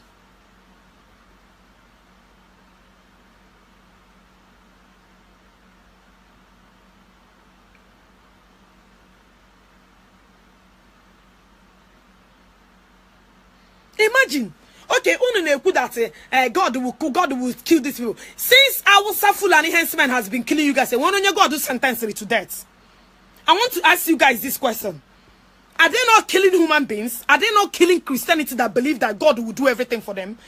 And when you God should send their tongue, nobody, right? So the same way Chineke judge Beha, God will not judge you.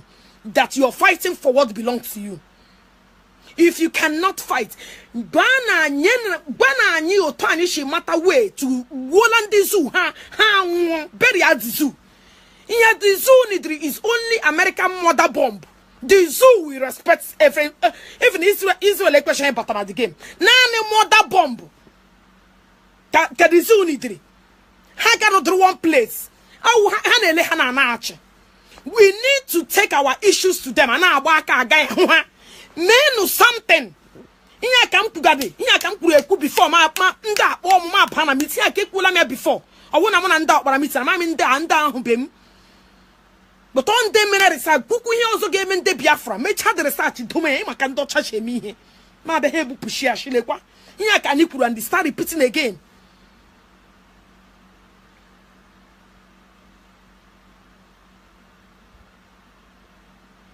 It's not a joke until una mata na enwere. Even as I'm talking to you now, Arab country are not supporting Buhari. They say go and make peace with the Biafrans. They refuse to support him. So why can't we use opportunity? Why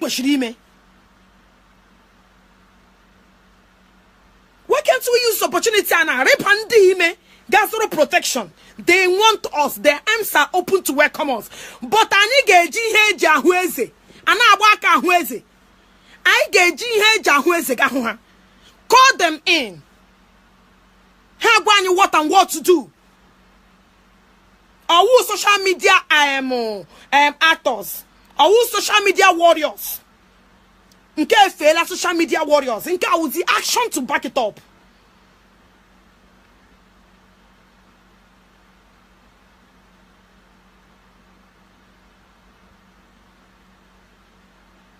You don't just talk.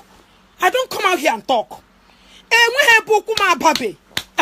Because of Biafra. And we have been Babe. No matter they belong to their Biafran this in here. But I make my own research, my own personal research. Because I had it too slow for my liking. Had it too slow for my liking. Now, but I try me baby what these people advise. In my hand, they feel that they would their. So I leave them for them. I leave them their own. How many information technology have information world? Am I gonna majority of them niggas sharp on social media? They are the one fighting for Biafra. They still don't want to show their face. I mean the Biafran here. They don't want to show their face. And when be him so they are too slow for my liking. I am tikara. Because I know so what pattern on there be doing here came 17 years ago before our leader not my try maybe I call everything now people know you're not a member of IPOP man lehanach. Don't work again woman be him 20 years to come you will not know it. 1 million years to come oh yes member no naza you will not know it. 17 years ago kanda kaneme jiriya wayo kaneme yana. I'm not ask anybody that you know. Our leader and the Kalu say he cannot take Jiriya Wayo. Jiriya Wayo is not good enough. It's not going to work. Otaho she tikara kam she tikarana. We cannot get this thing by keeping quiet. We cannot get this thing by shutting our mouths. You need to speak up. Let the whole world hear your voice. Ashabako to woko to la ya. I don't like their pattern. No matter whom they are member. I'm still their Biafra member here. But I don't like their pattern. I still go there. But they are too slow. So it's better not to disrespect them. Do your own. Is it not where the result is coming from? Is it not where the result is coming from? We need to move forward. We cannot be keeping quiet and are watching them kill our people day by day. Somebody have to speak up and somebody have to do something. To hell with whatever the consequences may be. To hell with it.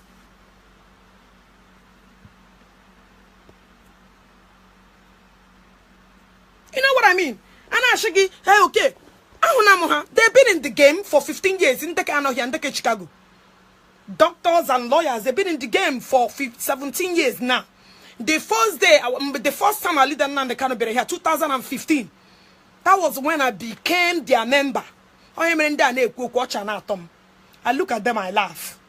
2015, I was the only young lady in the Still, they still want our leader now the KANU to take it easy, shut up, take it easy. The man is Shamba. I'm not into this, take it easy, shut up. Something must be done. They are Hamadike one of Biafran land. Etikara, take on Hamadike. Shake down the zoo. Ndana kwano chijiri ya wayo till date. I got a meeting, I think 2 weeks ago. Masha, you guys not gonna come out? Can you live video? Hey, I know they're not gonna show up. In our log, no. Keep on running as our log. No problem. Me want to my own. Do your own. Let me do my own. I want one meeting. I will go. They are fundraising in Hamiga. I will still go and help them. My name not there, and they gave me a fundraiser. I gave me in Chicago. I will still go. No problem. But the point here, I need something that beyond that. And I know if we be 3 mount.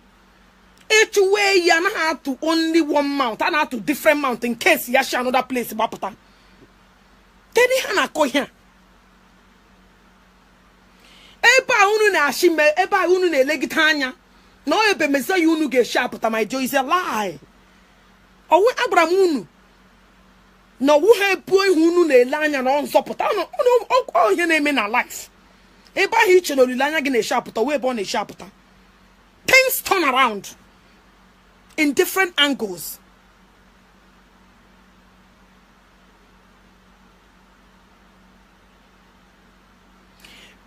In on a United Arab, in on a Germany, in on a South Africa, in on India, in on a Malay, contact me. It's very, very important. Can go to Yunanama. Oza Nisha Bolozo. This 1 million march, I get break it Capitol Hill down. I get break, I got shot to the company, I got shot to the place down. We must get Biafra. What are you talking about? Otwa the undo chashiri map, ya shim what will happen. My dear, I get menu. I get menu ya, with all follow, with all phobia. With all follow, with all phobia, with one mind, we will achieve it. To help with in the anakuda ejiri wan ke ha na ejiwayo anya na anwo every day. Let the video share on my word today. Let the pictures how they murdered people. Look what imo here for the channel echo, and you're still telling me you fold your hands and watch these people kill every single person. Every time I'm monkey paws umashana about in school. A bit of any no man shall scatter everyone, young ones. Every day, our future generation, when I get to die, how many years left for you and I to die? All our young ones, all our children, are they not the ones that will stand up and defend our country? Are we keeping quiet, watching things go astray?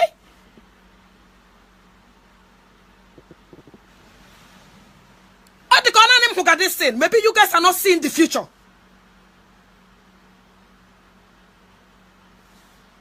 I will pin my number down here.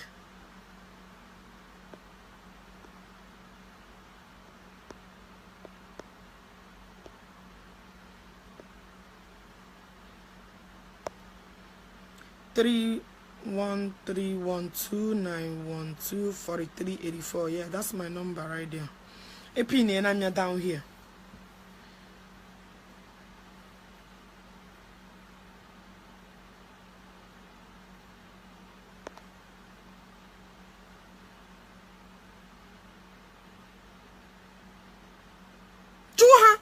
Mba fulani ne wunu. unu kwoye has lot unu honeji ya nwayo. Do they take it easy?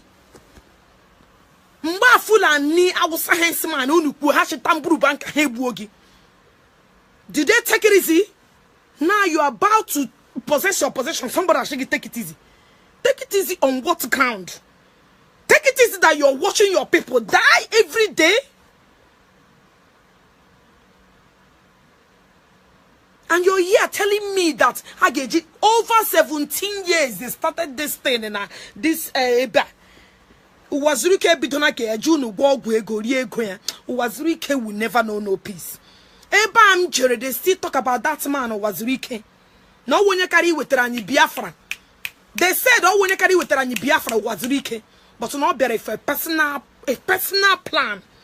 Koba Uwazurike will leave and see Biafra come. I got something from every okay. I got something from a hoji okay. I got who you come was Rike Ganon. Warrior. Yaje chaya, I got one house or Imaya. I got Julia house or Imaya. I got Julia house. And now what's up? You can still get me on WhatsApp. Una bolam because una amaha call. Una na waka eh. Please send me message. I will reply you. Anama on a class. Anama on.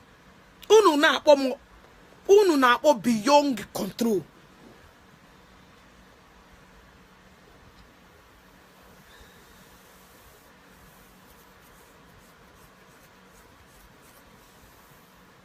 We shall meet people that knows how to plan this. Support one ha ndi will stop reasoning and more ashunu we take here the konya hobala. Where put that thing itself going to first of all? Weapon on dwa neche. Unu kana wane ebushishunu ashunu we take a save unu na neche nonsense while mdege gunu wa ya bla gunu balaga uwu ebe anozi na agbushi ancha unu agba nkịtị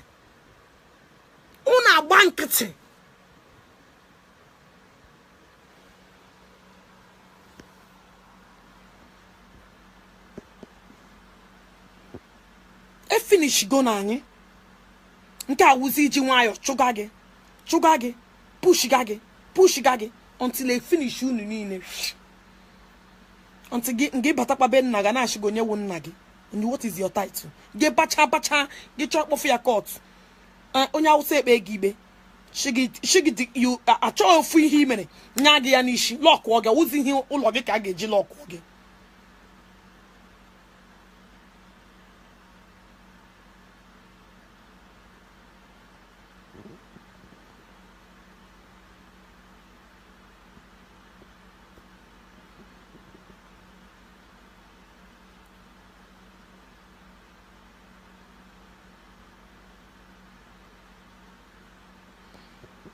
I'm not the person, I will block the person.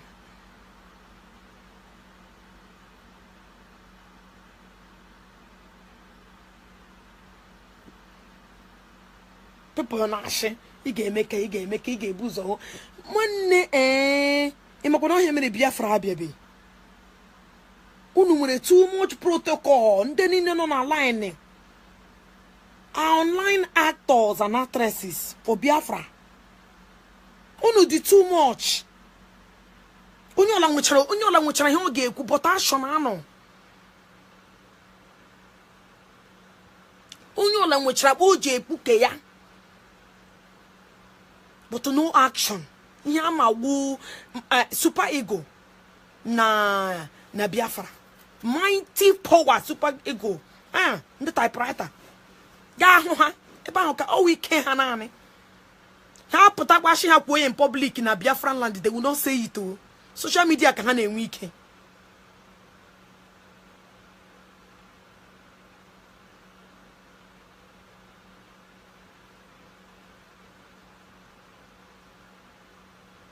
Emmanuel, I don't name one goof. And I may send the one who gave belong to Ndi Begi. I don't name one goof. And you're about to act like a madman you are. Sa me send the kwanu ge be belong. Ima gi onye na anwu Igbo be online, you can tell. If you don't respect yourself, I will say rest in peace. I will write it on your name. I got my video again. Yeah, my last warning. Try it again and you will see. And when time a baby at the Marco to the Shimimi. And when time when this kind of a sensitive issue, this is not time for play. I may send the Gabic and I will send you back the Agaga woman and Maggie. Because a lot of man people go and working how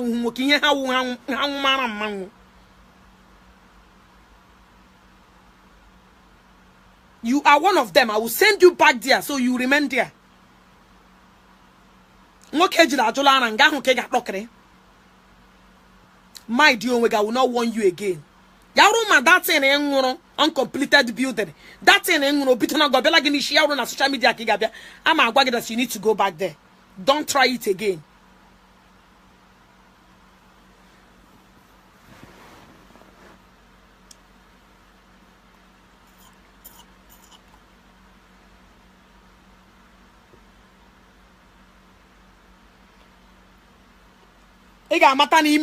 Because your mind, you are being stupid. Your mind is not required. The one you're for your nonsense mind here. You're saying your mind and you're talking like a lunatic.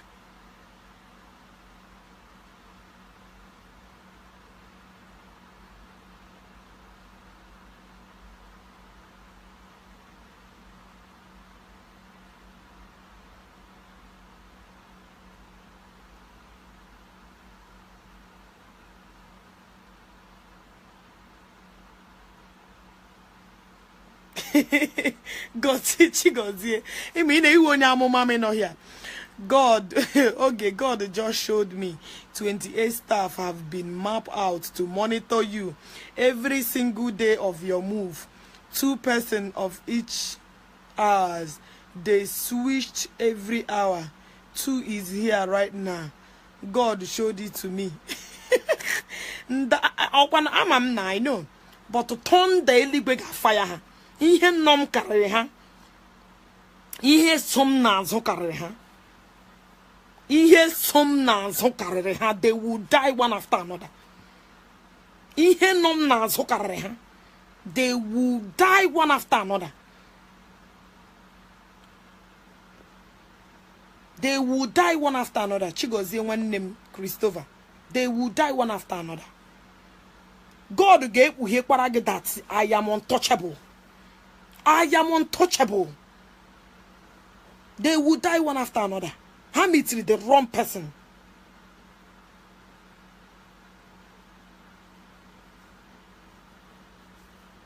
Happy go to those people. Those people are wounding my problem now.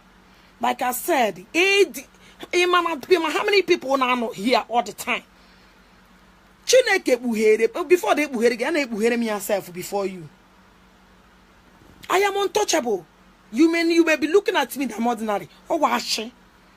Henoma hokanwo. Henom nazo. No get here ready. The zoo must fall. Ana mekuya ne kushike. They are 48. Hani negad haga from 48 haga wuziri. Haga D0 from 48. Haga ga 0.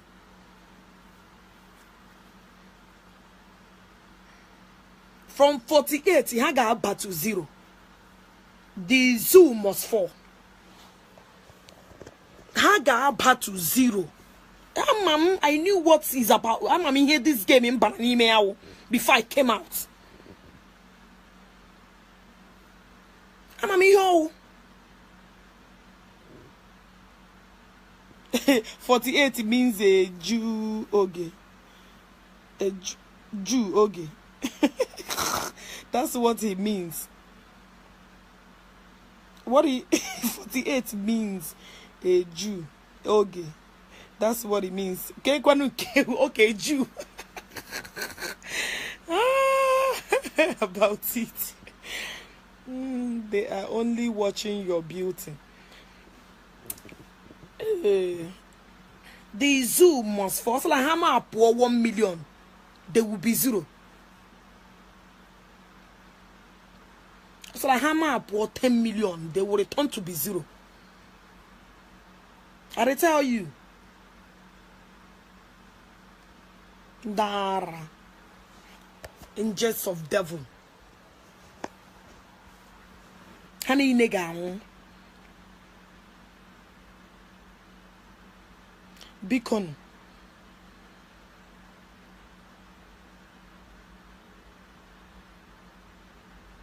Beacon, my sister and brothers. Beacon. And when I'm class H, can be a moto mlawa. Oh, and when I'm class H, because Che Gila. Cambiala.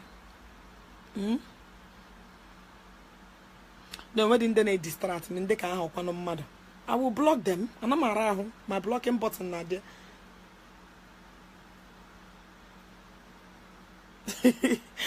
48 means to by 24 hours a day. She goes, you to lag. How monitor won't when he can't go her. When her can monitor. I got money to go the monitor won't her. You know, go. They will die by fire, by thunder. When if I game a dear. Onye nom na zo kafa o ondekum na mandekum na physical na spiritual kacha ha. O ike hani ne ga damba.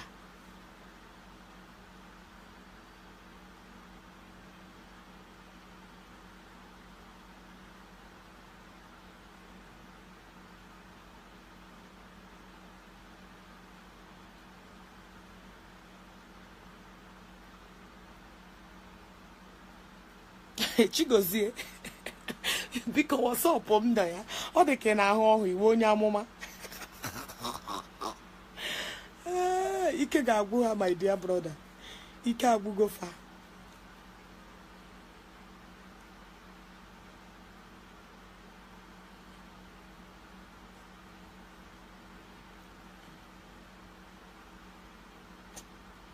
Good night in them. Thank you. Kambelano because it's your class. Come here to phone and he be a mona came with yesterday in Batara.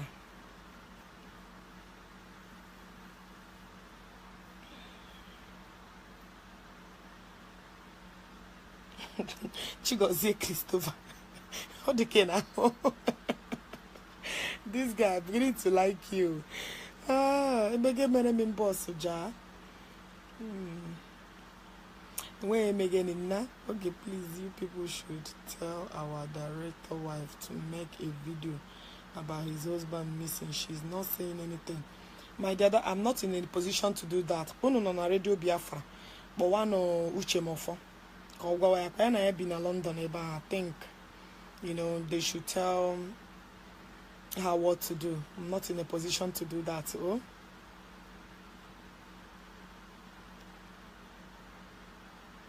They know what to tell her. She knows what to do.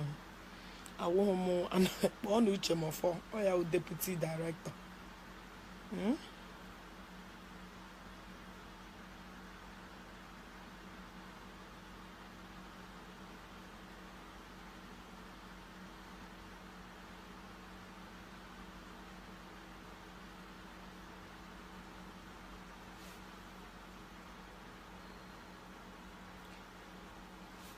She goes a chat I'm on a WhatsApp. Oh,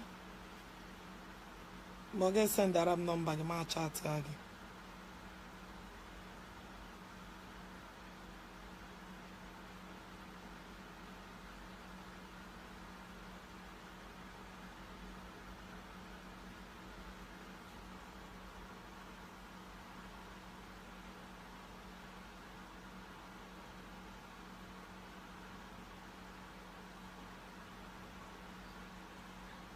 Every hour, 2 is here right now.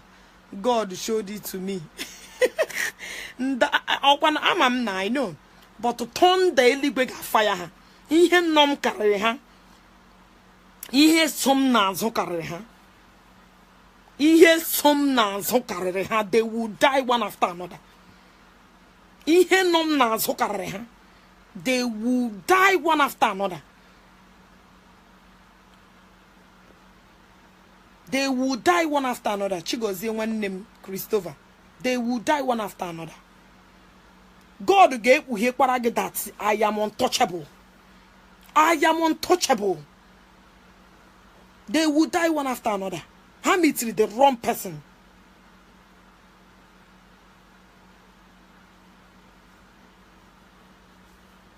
How to go to those people? Those people are wounding my problem now. Like I said, how many people now here all the time? Before they buhere me yourself before you. I am untouchable. You may be looking at me that ordinary. Oh wash. Henoma hokanwo. Henom nazo. No get here ready. The zoo must fall. Ana mekuya na ekushi ike. They are 48. Hani negad haga from 48 haga wuziri. Haga D0 from 48. Haga got 0.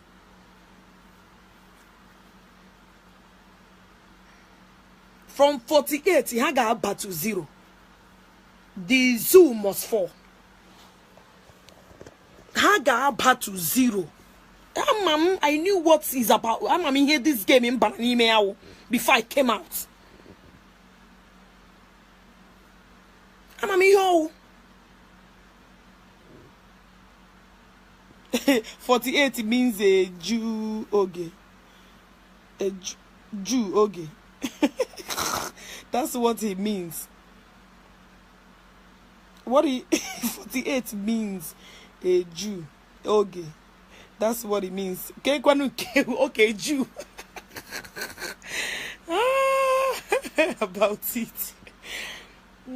They are only watching your beauty. The zoo must fall. So like how much poor 1 million, they will be 0. So like how much poor 10 million, they will return to be 0. I tell you. Dara. Angels of devil. Ata. Yahuha. Eba oh we can't hanane. How put up washing up way in public in a Biafran land, they will not say it to social media can have a weekend.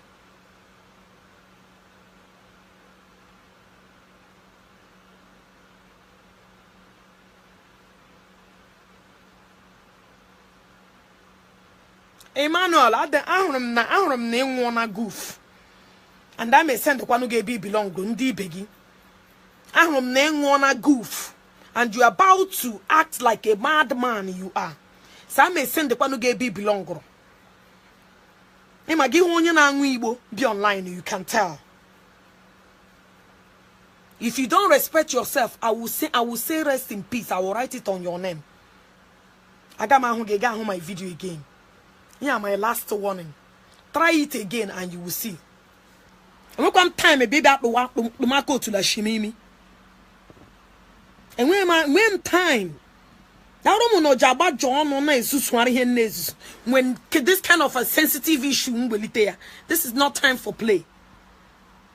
I may send the Gabi and I will send you back there. Gaga woman and Maggie. Because a lot of man people go and working how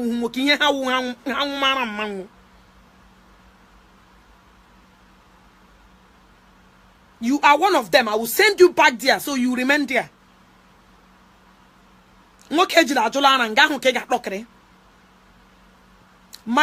will not warn you again. Yaruma that's an uncompleted building. That's an bitana gobela gini share on social media kigabia. I'm a that you need to go back there. Don't try it again.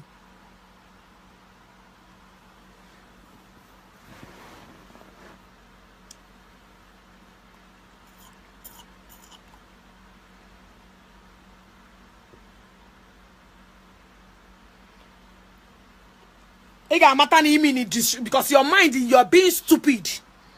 Your mind is not required. The one you're for your nonsense mind here. You're saying your mind and you're talking like a lunatic.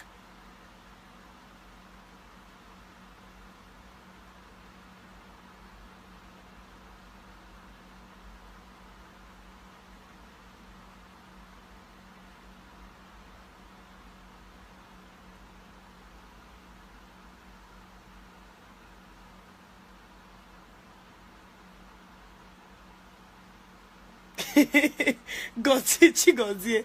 I mean, you want your mama no here. God, okay, God just showed me 28 staff have been mapped out to monitor you every single day of your move. 2 person of each hours.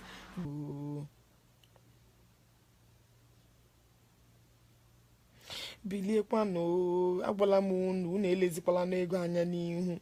Discussion niile ha anyị nwere na meeting ọkwa ego ndị a chọrọ ka akwụọ ha ụgwọ nke ọkwa ego a na-agba aka agwara m unu agba mpuo ya dịka oge echere people attack ya m jikwara mee ka the same thing ọkwa ego ka a ga-eji agalite ebe a ga-agalite and onye a ji onye ama onye ma ogekwa eji ego ha bịa to them ọkwa ego agwara m unu abụ na anaghị aghọta mkpu ya shina kama other people ga na-eso na support enwebe nga okwu m agbabe na-achọ solution ya dịka oge eche nwega m any personal interest na ya ụmụnne m biliekwanụ before ihe a dị too much bilienu unu ga-watch ha nze egbuchicha ụmụnne unu ga-anọ ọ ka dị mma na this white man volunteer onwe ya to help us and thank God ọmadị ndị anyị kwesịrị ka ọ mata onye isi ọcha wepụtara onwe ya or somebody like Steve Jobs ndị mgbe egburu ndị Biafra iwe were ha na o welitela isi to help us fight this thing. Ụmụnne m biliekwalanụ onye ụlọ ya na-agba ọkụ anaghị achụ oke onye ụlọ ya na-agba ọkụ anaghịkwa na-achụ oke m na-agbakwana unu with the truth ndị ahụ unu lewere anya ga-azọpụta unu ọgwụkwa ha ga-azọpụta unu ebe ahụ unu lewere na olileanya unu adịghị ọkwọlibe olileanya unu ga-esi abịa o ihe m toro unu wee ilulu ebe ahụ naanị unu fọkọsụrụ na ọ wee bere di m unu ga-esi enwere onwe unu ma dị ụsọ ebe unu ga-esi enwere onwe unu achịkwa na nwata ụkwụ nganga ka oke a gbara isi awọ ohie ụlọ oke a gbara isi awọ nọrọ ụyọ ihe ama nwata ụkwụ nganga gị wụrụ nwa afọ Igbo naanị these 2 things m gbara gị you can understand where I'm coming from.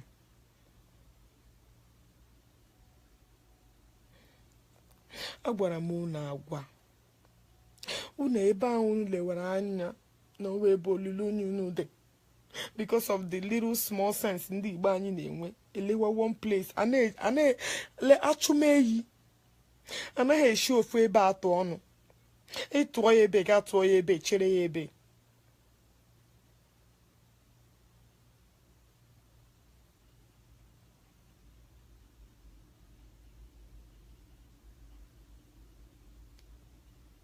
Buhari. Your children will reap what you sowed, Buhari. Hey, your wife, your first wife and second one will never know no peace, oh, Buhari. Buhari, you are a devil, Buhari. Buhari, your generation will suffer it. Hey, Buhari, you will never smell peace. You would live in darkness until the rest of your life. Hey, Buhari. Chai, they were mmadụ gbuo.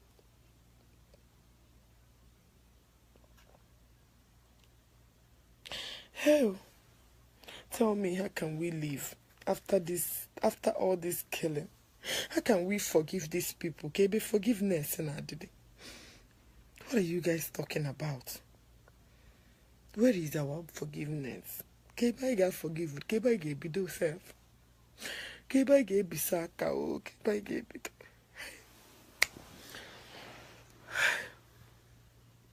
Where do we start? When you talk about this forgiveness, ebe ga ebido.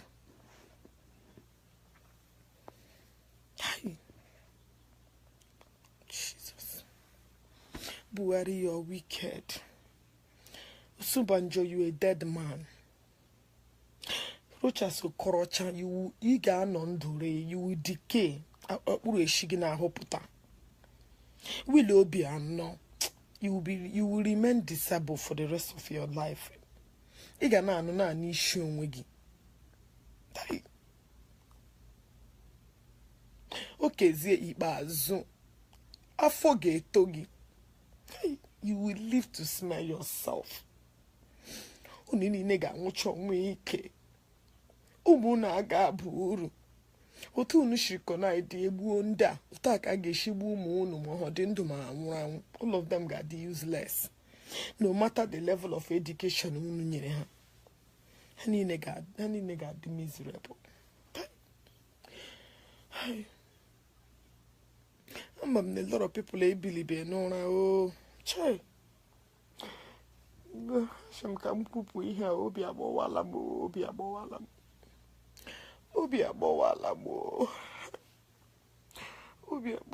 mo chai. Umi buga mushi chapano before these people will know that I'm a household enemy oh chai. Umu Igbo ga-ebuzo nwụchicha before they realize ha nwere household enemy.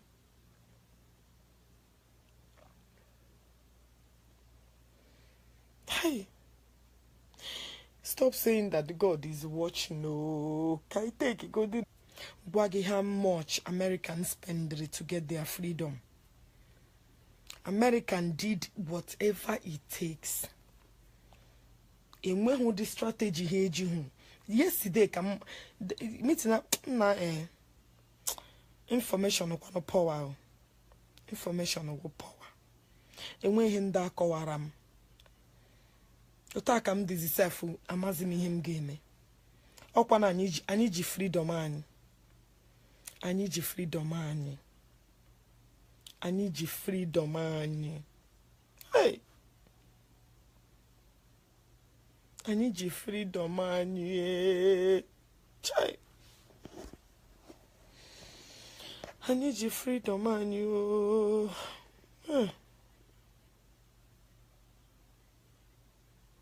Dead bodies found in a tree forest in Abia State. This is the handwork of the Nigerian military on Operation Python Dance. They killed and dumped them in the forest. There are IPOP Biafrans massacred by the Nigerian ministries. What a wicked act. God will never forgive Nigeria. Hey. Hey, every day. Hey. Every day. Why can't we take action? Malaysia, let's talk. Let's talk. I'm going to name give me something. Let's talk. Hey. Let's talk. Hey. Let's talk. Yeah, Perele Babu. Hey. Hey, I never can fight this battle without ego. Onye gwakwara unu na unu ga-eji aka ọkpọrọ. Achọta ihe a wita onye atọgoro na asho onye amepe ọnụ gbu na eziokwu. Gbu na eziokwu onye amepekwa ọnụ gbu na eziokwu. Ya amepekwa ọnụ gbu na eziokwu.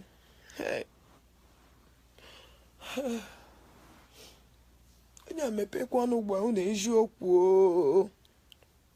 Ije niile anyị ga-aga ma ndị ga-fly every day. Ya niile ewukwa ego. Ekwue ya dịka nwere onye ji ego na-eme ihe.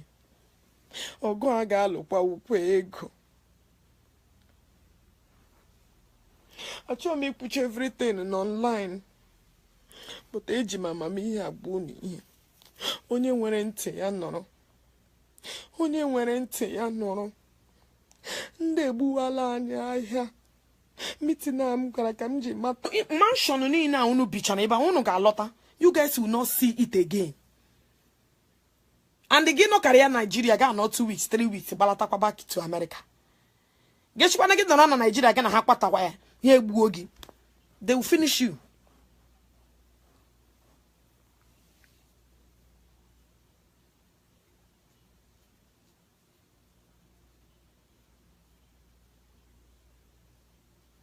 Not even only Henry, my brother. They will send it in the church that is not helping them. They still contribute it. Okay, na Abamara. How many Pentecostals came against this atrocity? In Agwam that a Pentecostals, the church is Nina, Mbaka the thief himself. Onyu he thief himself. Igagwam no hunga all these things. Mbaka Gagwam no hunga sunda nine I buputere today. Is that what you guys are you telling me that Pastor Christian hunga here? Are you telling me your economy hunga these things? Are you telling me that it's not their duty to announce it to the world that these people has been killing people? Are you telling me that they are not in a position to let their voice heard? These same people that are claiming IPOP member, they are tagging themselves, they are changing their picture and everything. They are the same people that got church. Get what a donation.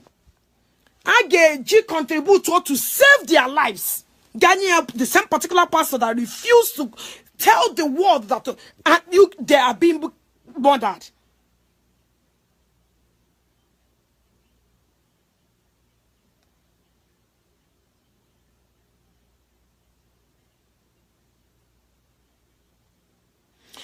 Oh, I can't bagunu. Now they use governor.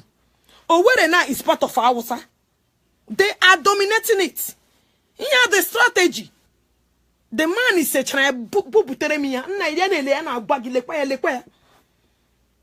but I name anything so fast. I shall name anything so fast now.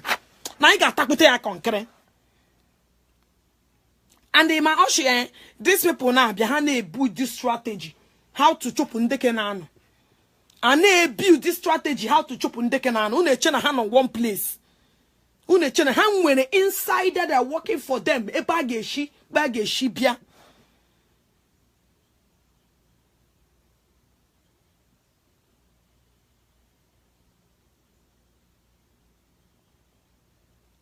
I was sat by ala nkete.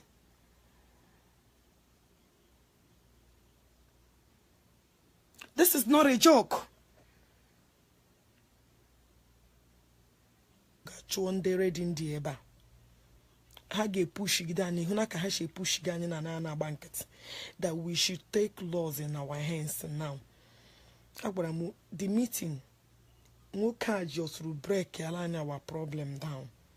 Now you know this politics and na support her no how against some finish yani if we keep quiet and watch this happen. That all how strategies how to enter us. But near those ones are because now they are getting their parts. Near is that after Chochananda, after Chochanani, the people, after Chochana the population, the crowd, have their faces here. No Ubena can have faces here, they will use them to eliminate us.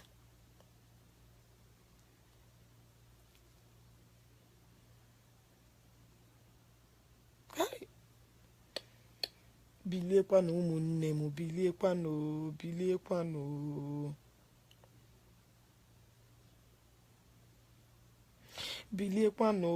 agwala mu unu na-elezikwala n'ego anya n'ihu discussion niile ha inwe na meeting ọkwa ego ndị a chọrọ ka akwụọ ha ụgwọ nke ọkwa ego a na-agba aka agwara m unu agba mpuo ya dịka oge echere people attack ya mụ m jikwara mee ka the same thing ụkwa ego ọkwa ego ka a ga-eji agalite ebe a ga-agalite and onye ama oge kwa eji ego ha bịa to them ọkwa ego agbara m na abụ na anaghị aghọta mkpu ya shina kama other people ga na-eso na support enwebe nga okwu m agbabe na-achọ solution ya dịka oge eche nwega m any personal interest na ya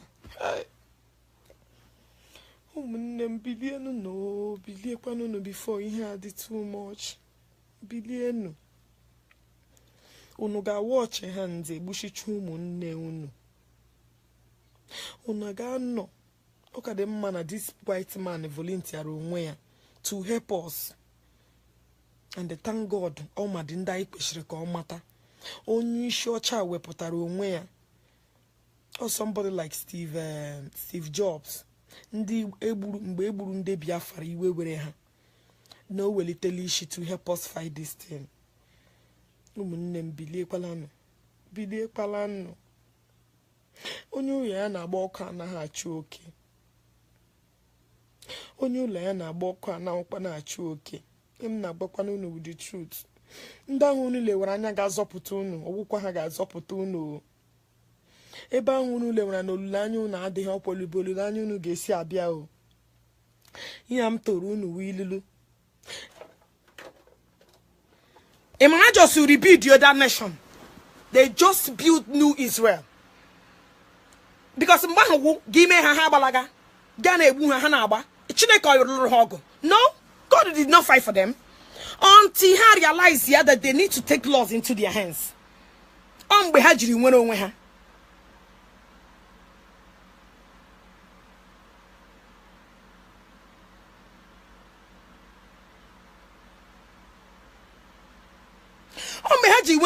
So stop telling me, oh, God will fight. God will not fight for you. God has given you the strength. God has given you the common sense to think and strategize. Put your arms together and fight the battle. If you cannot fight it,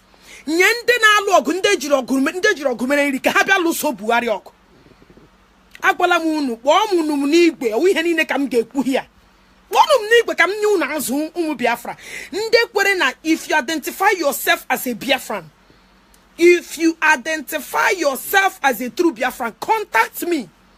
I contact before because it will not work.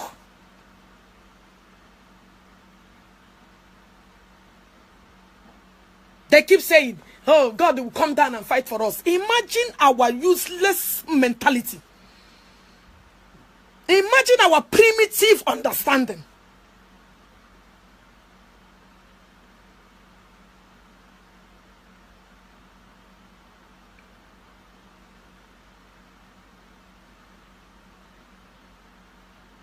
Imagine, okay, that God will kill these people. Since our Fulani henchman has been killing you guys, why don't you God do sentence to death? I want to ask you guys this question. Are they not killing human beings? Are they not killing Christianity that believe that God will do everything for them? And when you God should send their tongue diababuya? Nobody, right? So the same way Chineke judge Beha, God will not judge you. That you are fighting for what belongs to you. If you cannot fight, bana nyi otani she matter way to Wolandi zoo bury at the zoo. Here the zoo is only American mother bomb. The zoo will respect every even Israel question about the game. Nane mother bomb.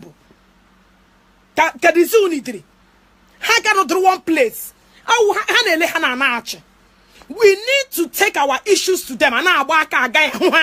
Men something. Inya kam pugade. Inya kam puru before ma nda o ma pana miti akekula me before. Awona mo na nda okpara miti ma mi nda hu bem. But on them minutes. Okay, make punu. Okay, make punu. Okay, make punu. I'm not kidding. Okay, make punu. Okay, yeah, ahunam pere. Ishim juru meju kemgbe m lọtara ihe m na-echewe ihe niile deliberate na that meeting. Ihe niile ndị agwara m. What ndị niile agwara m. Hey! The guy abegbuola m ahịa kpani ga-eji finish nda. Kpọọla m gwa m what and what. Ndị ka anyị mara ihe. When I say these people ka anyị mara ihe, aka ha anyị mara ihe. Aka ha ihe m na-etikwa na owu ofu ụzọ ka anyị ga-esi achụ ndị mmụọ. Strategies. Ndị a chọrọ inyere anyị aka, biko mee gbarịakwala nụ. Maria na ahụ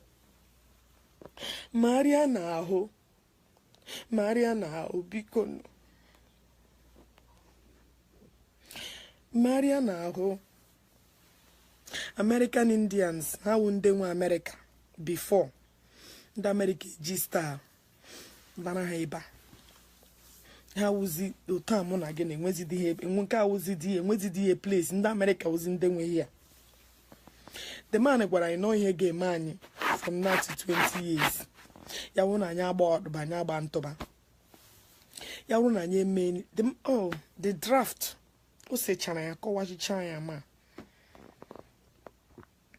But ọ wụrụ na anyị ga-eme ihe niile ọ gbara anyị, ihe nyere anyị 5 years. The latest ya nyere anyị 5 years. Na ya kwanyere ndị ahụrụ ọkụ, ya ga-akwanyere ha. Ihe mere niwu an important person, ọ chọghị ka ihu ya pụta. But ya nyere anyị 5 years, ma anyị storo these strategies with ndị niile ya na akwụ. Even self na that meeting, who am I to join them? VIPs, important follows. Who am I to join them? Only that home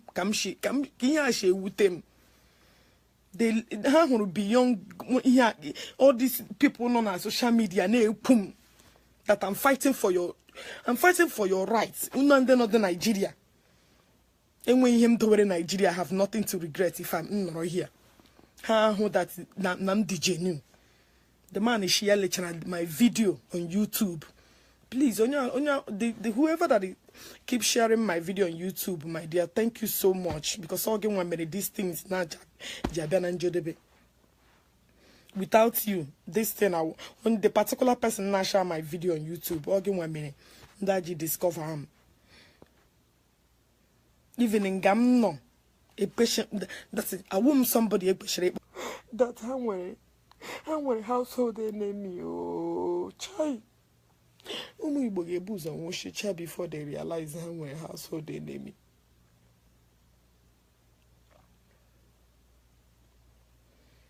Hey, stop saying that God is watching. Oh, can I take it? God in laws in our hand. Oh, before they bushi chani every day burani.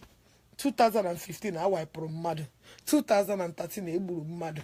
Ndole nebu. Ndausa keep killing Igbos. Keep killing Igbos. Allah property anyi. Abonye church oko.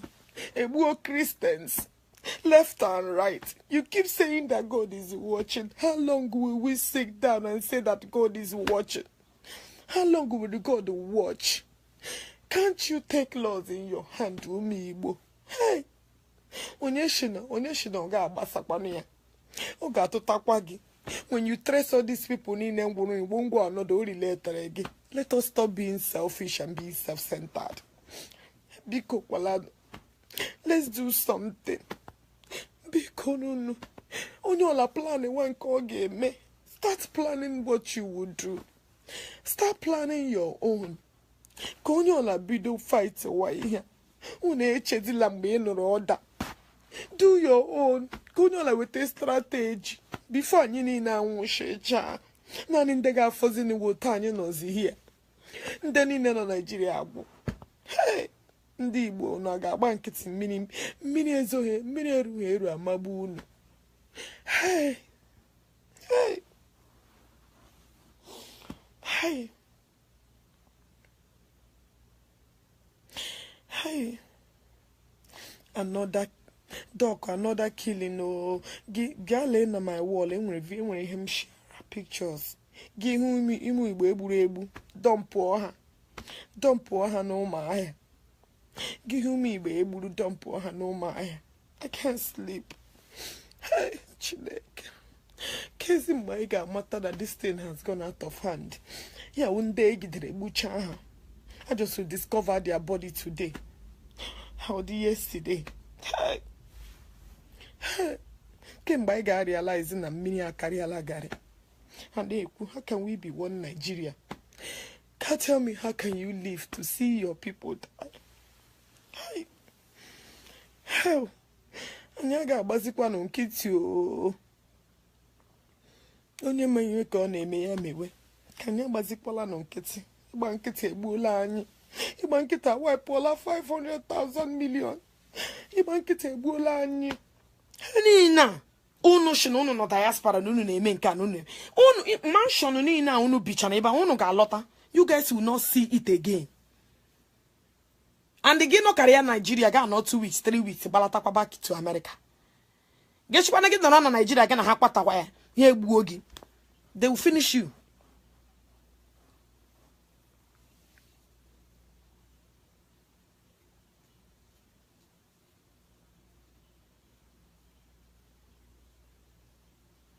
Not even only my Henry, my brother. They will send it in the church that is not helping them.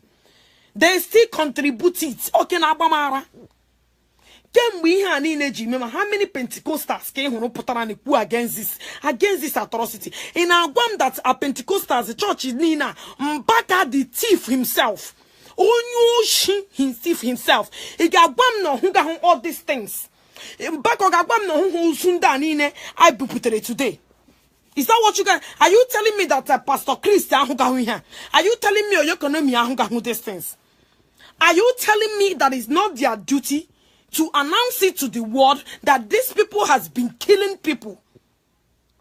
Are you telling me that they are not in a position to let their voice heard? These same people that are claiming IPOP member, that are tagging themselves, they are changing their picture and everything.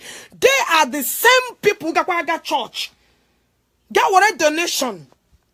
I get contribute to save their lives. The same particular pastor that refused to tell the world that they are being murdered.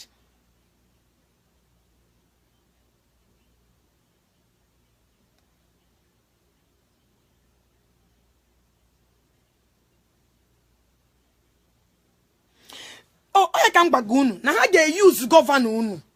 Oh, where now is part of Hausa. They are dominating it. Here the strategy. The man is a child, but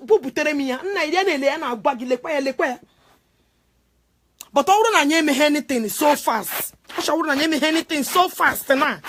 Now I got to conquer. And in my ocean, these people now behind a build this strategy. How to chop undekenano. And they build this strategy how to chop undekenano. Une chena hand on one place. Une chena hand when the insider they are working for them. E bageshi bia.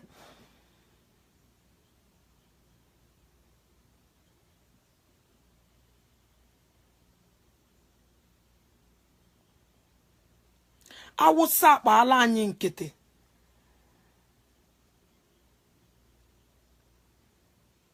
This is not a joke. And when you hear that one, you change your profile now. Is that gonna solve our problem that I'm laying out now? All these things now you change it. Is it solving our problem now at hand? And if we heard important, people keep talking like lunatics. People keep talking like Ndara. So if I did not change my profile, then the Biafra, okay, if I change it today, Biafra,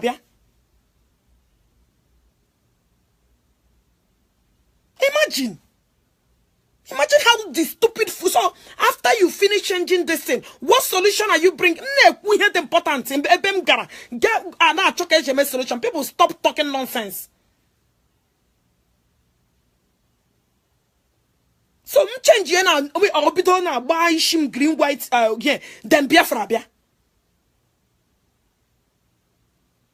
Imagine if I'm in this with them, you must be out of your mind. So because you change Rihanna, you become automatically the solution.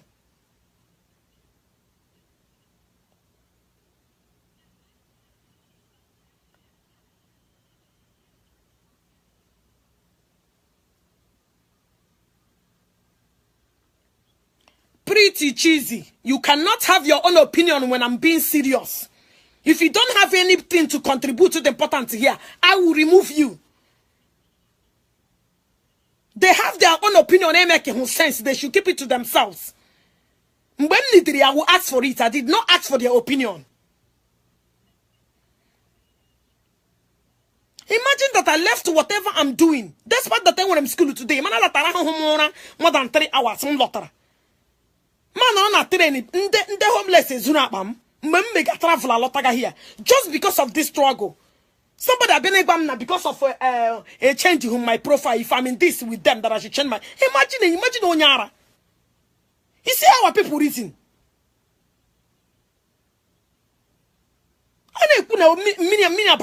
Some idiots, some miscreants online have been nonsense.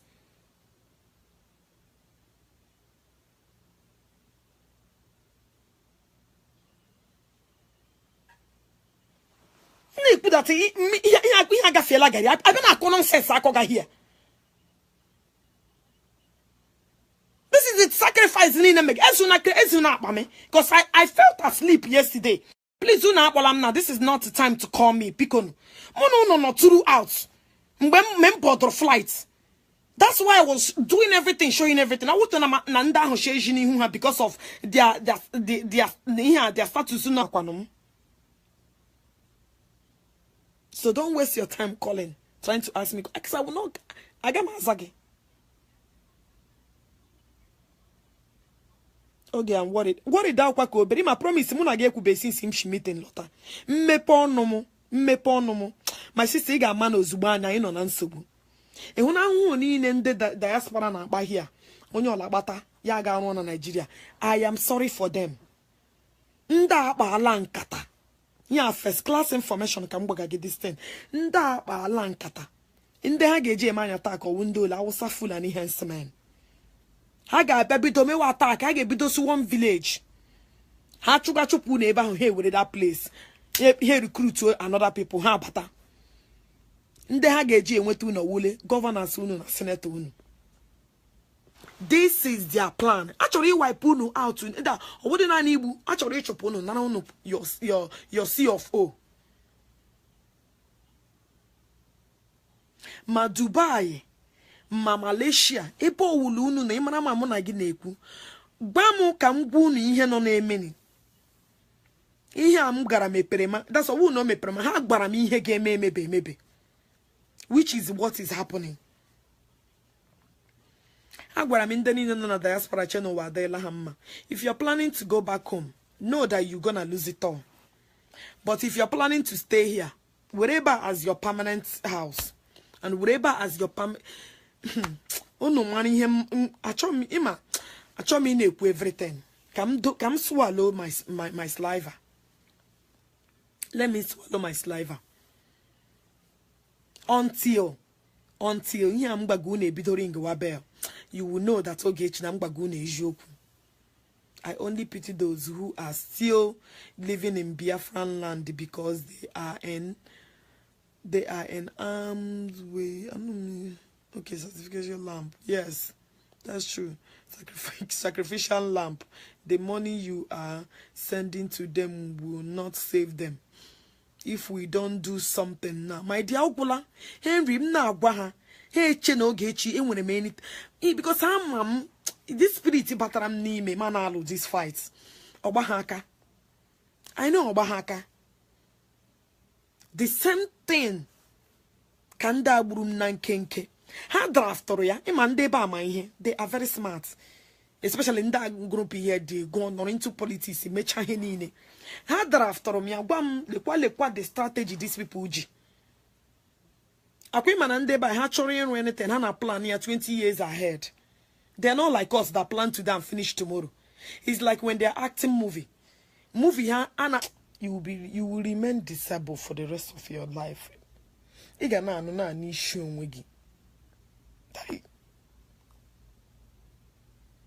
Okay, zie ikpeazụ afọ ga-eto gị. You will live to smell yourself. Unu niile ga-anwụcha onwe ike. Ụmụ na-aga abụ uru. Otu unu shiriko na ide egbuo ndị a. Otu aka ga-eshigbu ụmụ unu ma ọ dị ndụ ma anwụrụ anwụ. All of them ga dị useless. No matter the level of education unu nyere ha. Ha niile ga dị miserable.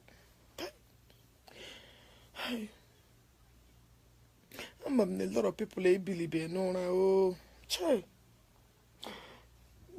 Sham kam pupu ihe obi agbowala mo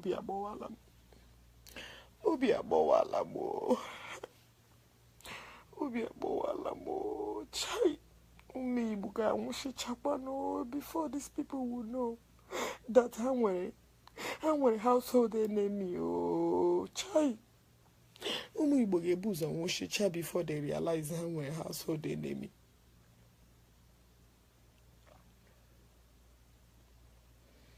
Hey, stop saying that God is watching. Oh, can I take God in laws in our hand? Oh, biko palano.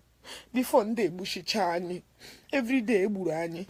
2015 awipụrụ mmadụ, 2013 egburu mmadụ, ndị ole na-egbu, ndị Hausa keep killing Igbos, keep killing Igbos, ala property anyị iyi, akpọ onye chọọchị ọkụ, egbuo Christians left and right. You keep saying that God is watching. How long will we sit down and say that God is watching? How long will God watch? Can't you take laws in your hand, Umi Igbo? Hey! Onye shina ga agbasakwanụ ya. O ga-atụtakwa gị. When you trace all these people niile ngwuru Igbo ngwa anọdụ related gị. Let us stop being selfish and be self-centered. Biko kwalado. Let's do something. Biko nunu. Onye ọla planning one nke ọ ga-eme. Start planning what you would do. Start planning your own. Ka onye ọla bido fight ụwa ihe. Unu echedila mgbe ị nụrụ ọda. Do your own. Ka onye ọla weta strategy. Before anyị niile anwụchicha. Naanị ndị ga-afọzi n'wotu anyị nọzi here. Ndị niile nọ Nigeria agwụ. Hey! Ndị Igbo na ga-agba nkịtị mmiri ezoghị, mmiri erughị eru amagbu unu. Hey! Hey! Hey! Hey! Na anyị n'idiri ya. Nwanne gị anọrọ South Africa wuru ọzụ ọra. Kpọwa ya shia na anyị n'idiri ya. Nwanne gị anọrọ na Jamaica wuru eme mgbe ike gwụrụ ndị anaghị eme. Kpọwa ya shia na anyị n'idiri ya. Nsogbu dị. Nsogbu dị ndị Igbo anyị, nsogbu dị. Biko nụ. Bilie kpala nọ n'ụra. Bilie nọ n'ụra. It's no longer a joke. Ị ga-alọtazi sheke ịbịa nọrọ be nna gị. Be nna gị awụ ebe onye Hausa. Ha sị na ha ga-use our governors. Use our senators. Ị ga-anọ n'ụlọ gị regide gị ụlọ gị n'isi gị kwuo ebuga ya gọọmenti. Onye ga-ekpe ikpe? Onye Hausa wụ George. Onye ga-ekpe ikpe? Ndị Hausa. Ndị ole ga-decide your fate? Ndị Hausa.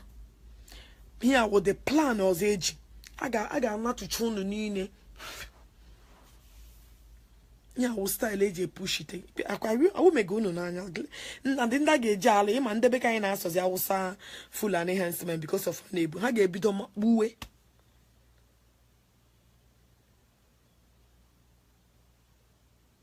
Ha ga-ebido gbuwe. Egbuwezi ahapụrụ ha that side. Ha ga na-achụ unu small. Ebido the riot egbuwe. Unu agbalaga. Ịma ka ndị Igbo share abụta ụjọ. Ha agbalaga gbagawa na nke mma ha before you realize onye Hausa arụ na ụlọ n'elu ụlọ gị.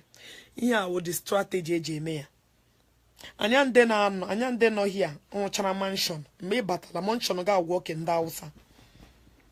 Agbara m onye ọwụla na this thing ga-emetụ onye ọwụla n'aka. Ya ọnụ ga-adọpụta gị, nya ga-adọpụta gị. Agbara m ha agwa. The thought is only about people not back home. No.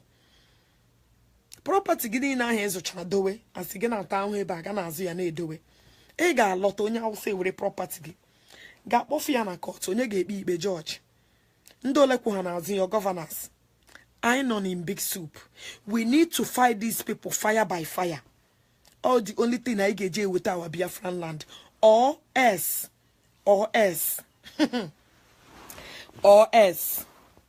Enwere ndị m chọrọ ikwuru okwu private arụmụnụ ga n'olu m. Ụmụ Malaysia kpọọ m. Ụmụ Germany kpọọ m. Enwere ihe m chọrọ igwu unu.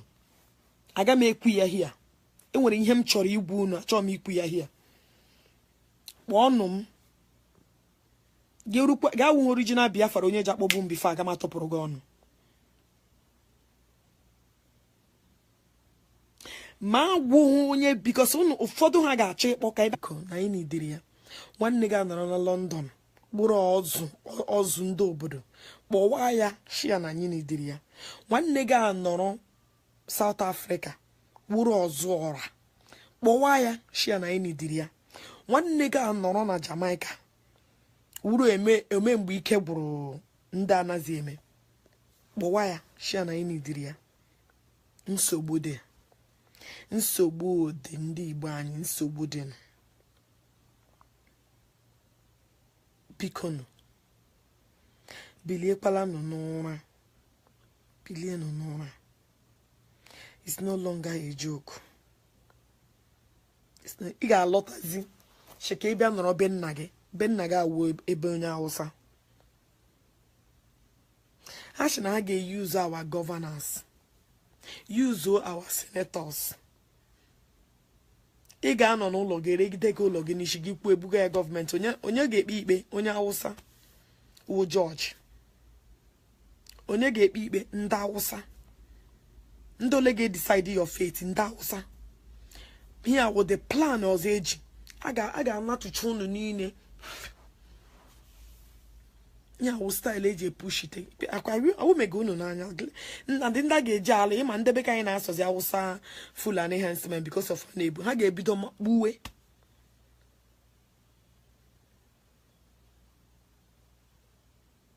I get bidom buwe. Ebuwezi I happen on that side. I got na chunu small. Ebido the riot ebuwe ona abalaga. Ima ka ndị Igbo share tojo. Ha abalaga bagawa na nke mma before you realize onye Hausa arụ na golo n'elu ụlọ gị. Ihe a wo the strategy eji eme ya. Anya ndị nọ here onwechara mansion. Mgbe batala mansion ga agwọ ke ndị Hausa. Agbara m onye ọwụla na this thing ga-emetụ onye ọwụla n'aka. Ya ọnụ ga-adọpụta gị, nya ga-adọpụta gị.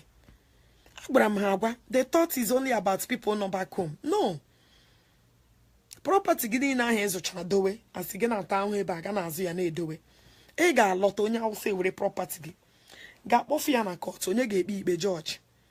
Ndị olekwu ha na-azụ your governors. I nọ in big soup. We need to fight these people fire by fire. All the only thing I get with our Biafran land. Or else. Or else. And when them chori ikwu okwu private arumu no ga n'olu m.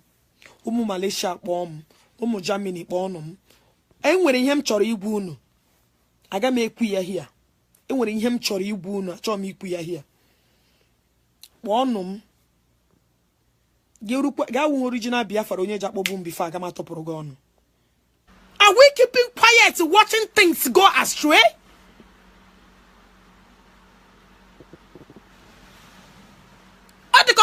This thing. Maybe you guys are not seeing the future.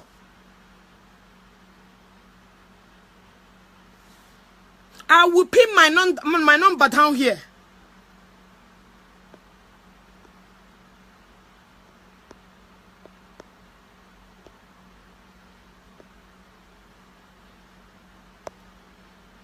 Three 13129124384. Yeah, that's my number right there. A pin and I'm down here.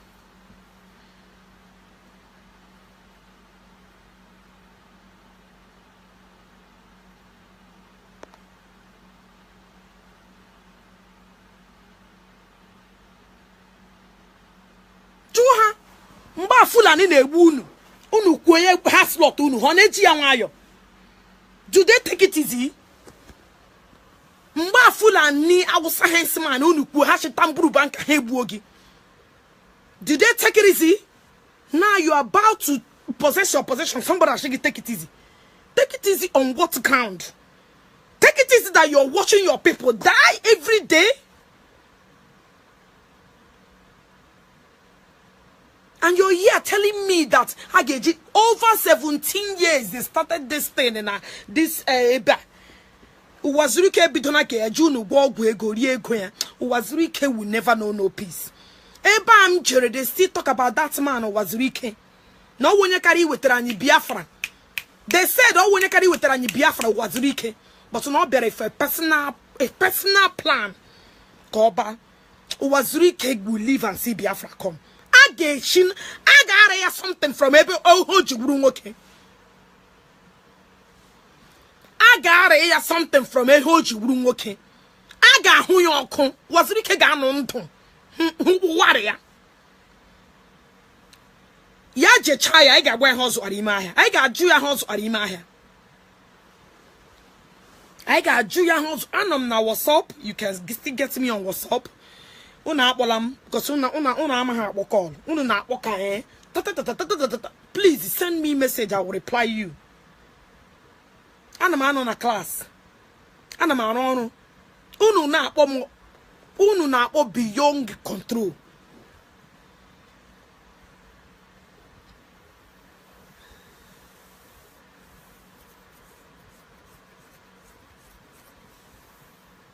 We shall meet people that knows how to plan this. Support one, huh? Ndi will stop one, stop. If you see how Ndaji park here, these people, how many bodies, Hakechana Hataya had the back. They suffocated these people. They suffocated. That me. Hi. These people will finish us before we realize we're in the hands of our enemy. Before I realize that it's too late. Hi. These people, they want to me, no. They want to me, no. Chai, Chai. Before Nina Mushicha. Before her wipe Nina out. Hey, that the one wicked, that mean. Hey, I just so tired these people. I just so tired. I just so tired. Oh, I just so tired. Hey, that mean. That mean. Hey, that mean. There is no way you would tell me that Awusa is your brother. There is no way you would tell me that Awusa is your brothers and sisters. People that enjoy killing like they are eating food. People that derive joy in killing. Hey. People that embrace killing. Oh. Hey. Daddy me no. Daddy me no. These people are very wicked. Hi. But when you got this kind of a thing, if you're a mother, you sleep. Hey, upon one mother came many here because upon one mother came many this thing. Chai. Upon one mother came many here. Hey. Hi. That didn't make it. Because I hate Korana. These people hate it and hate it to the last. They hate us, so don't be stupid anymore. These people hate it. Hey, share this video as you watch. If you can't here watching, share this video. Invite your friends. So here may be Ella. Here may be Ella. Oh, people were killed. Oh, hey, Daddy wicked. Oh, hey. Hey, okay. They finish killing us, so I don't want you like we are nobody. Oh, hey. Before we realize there's trouble. How many more? How many more? Hey. Hey. Another killing. Oh, girl na my wall. I'm reviewing him share pictures. Give me ebu. Dump her no UMUAHIA. Give me ebu. Dump her no UMUAHIA. I can't sleep. Hey, Chilek. Case in my matter that this thing has gone out of hand. Yeah, one day I just discovered their body today. How the yesterday. Hey. Came by guy realizing a mini career gari. And they, how can we be one Nigeria? Can't tell me how can you live to see your people die? Hey. Hell. And you got basic one on kids you. Only man you can name me. Can you basic one on kitty? Bankete bulani. Ibankita wipe all 500,000 million.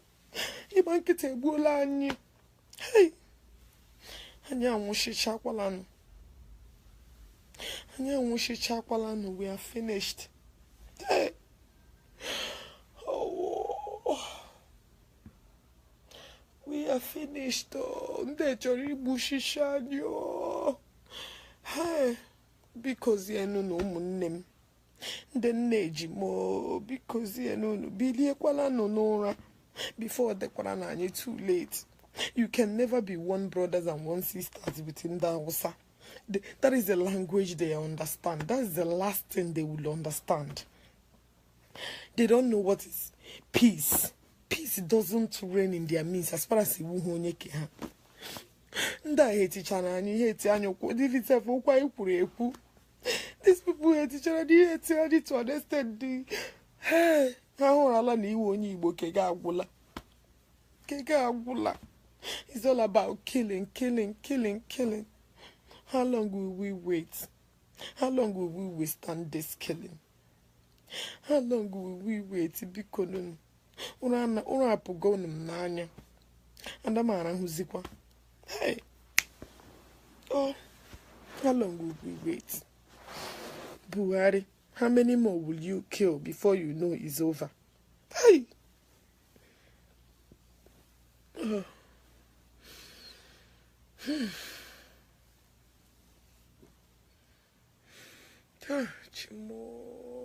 Jesus. Sometimes I don't know what else to believe. Must me believe. Jesus, I know. Doctors and lawyers, they've been in the game for 17 years now. The first time I lead the KANU here, 2015. That was when I became their member. I look at them, I laugh. 2015, I was the only young lady in Chandokia. Still, they still want our leader now the KANU to take it easy, shut up, take it easy. The man is Shamba. I'm not into this, take it easy, shut up. Something must be done. They are Hamadike one of Biafran land. Etikara, they call Hamadike. Shake down the zoo. Ndana kwa no chijiri ya wayo till date. I got a meeting, I think 2 weeks ago. Masha, you guys not gonna come out? Can you make live video? Hey, I know they're not gonna show up. In our log, log. Keep on running as na log. No problem. Me want my own. Do your own, let me do my own. I want one meeting, I will go. They are fundraising Hamiga. I will still go and help them. My name not there, and they gave me a fundraiser. I gave me a Chicago. I will still go, no problem. But the point here, I need to something it got beyond that. And I know if we be 3 mount. Each way you have to only one mount, and have to different mount in case you share another place. Bapata. Then he hana ko here. Eba unu na ashime, eba unu na elegitanya. No ebe mesa unu ge sharp, my joy is a lie. Or we Abraham unu. No, who have boy who knew the line and on support. I don't know all your name in our life. Eba hitch and Olilanya in a sharp, or we're born a sharp. Things turn around in different angles.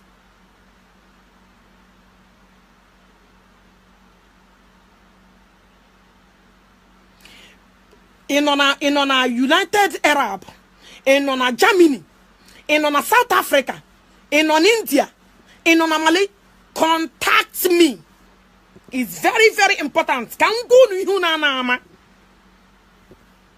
Oza anisha bolozo. This 1 million march, I get break at Capitol Hill down. I get break. I got shot to the company. I got shot to the place down. We must get Biafra.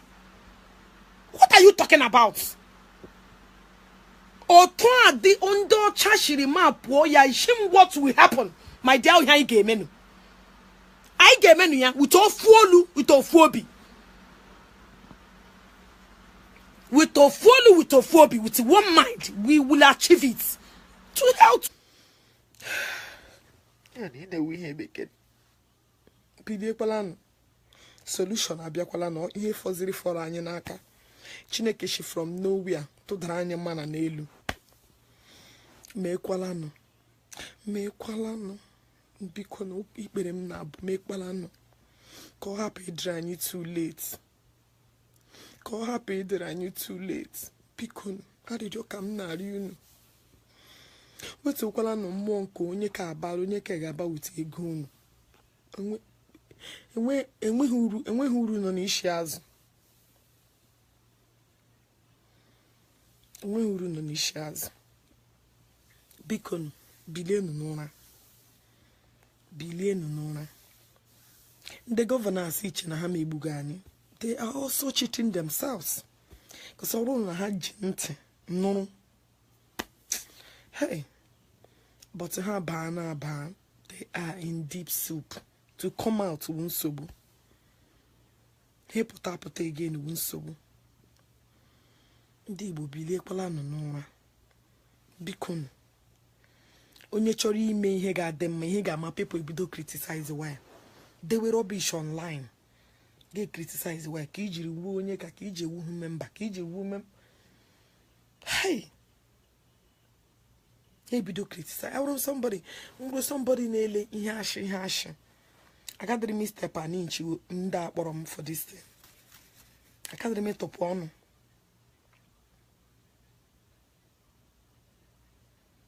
Eji Christianity wipe. That's a mecha anyị. Ma anyị to anya na anwụ, anya na ashe God is watching. God has given you the power to fight your battle on earth. Oge sheli bebe aloro go. Go nyere gi common sense to use it. God gave you common sense to use it. Onye ogi anye chage ashi na ege shineli gba aloro ge ya. Yemgbaga give the truth until inti Igbo anya amata the difference between reality and all this religion thing. We keep messing up. Apply your common sense on earth.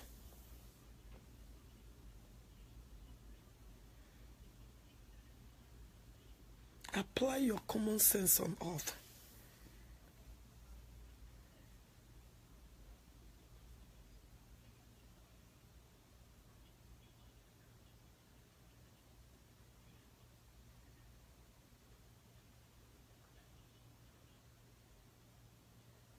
Exactly. Henry, yeah, exactly. Why can't these people let us be? Why can't we live in peace? Why can't they let us be? Must we be one Nigeria? Hi, why are we living under the umbrella of wickedness? Why are we living under the umbrella of these mad monsters? These people, the wicked.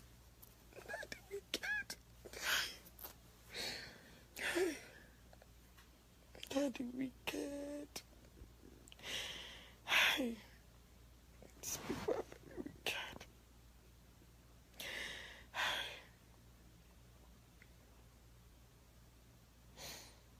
These people are the wicked. How long will God keep watching us and these people keep killing us? How long? Upon Steve Jobs, she believe in God. The same Biafra issue, the owner of Apple, before he died, he went to church and asked his pastor, so you want to tell me there is God, and God allow Muslims to be killing Christians like this? Why can't Christians join hands together?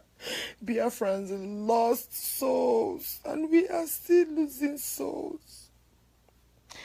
Hi, she's under the wicked. These people, the wicked. These people, the wicked. When will they stop? When will these people stop killing innocent? These people, they wicked. Daddy mean. Daddy helpless. And you're still telling me that Awusa is your brother. Child. Daddy mean.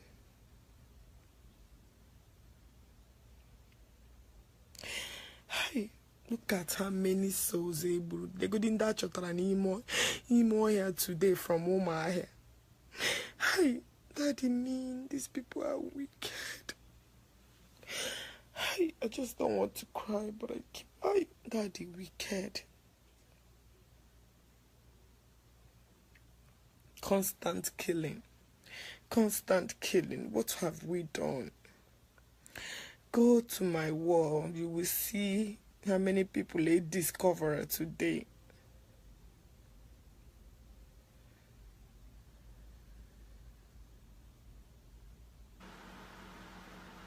Haga D 0 from 48. Haga got 0.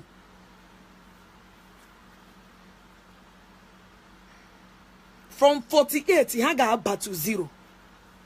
The zoo must fall. Haga back to 0. I knew what is about. I'm here this game in Banime before I came out.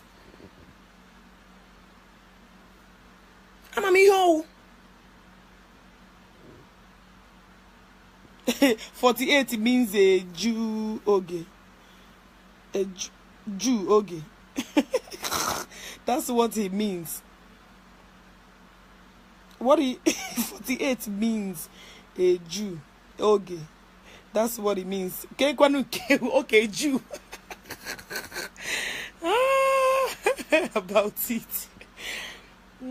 They are only watching your beauty. The zoo must fall. So like how much poor 1 million, they will be 0. So like how much poor 10 million, they will return to be 0. I tell you, Dara, angels of devil, honey nigga. Beacon.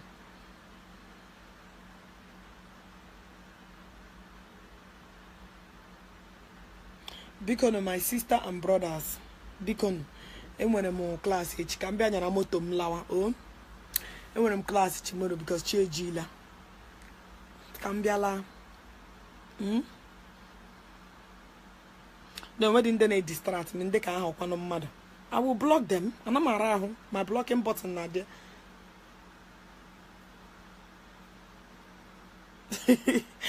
48 means to buy 24 hours a day. She goes, Ijatulagi. Her monitor won't when he kega boha. When her kahana monitor. I got monitor, good the monitor won't her. You know, go? They will die by fire, by thunder. When you fair game, media. Onye nom na zo kafa ondekum na mandekum na physical na spiritual kacha ha. Oh. Ike hani nega damba.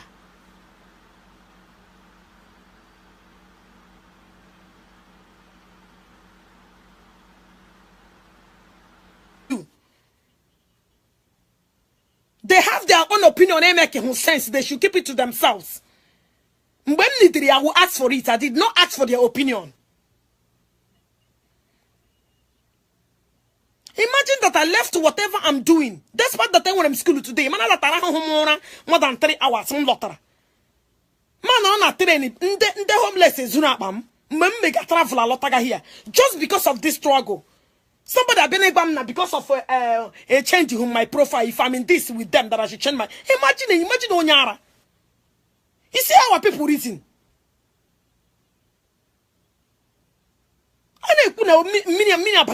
Some idiots, some miscreants online are being nonsense.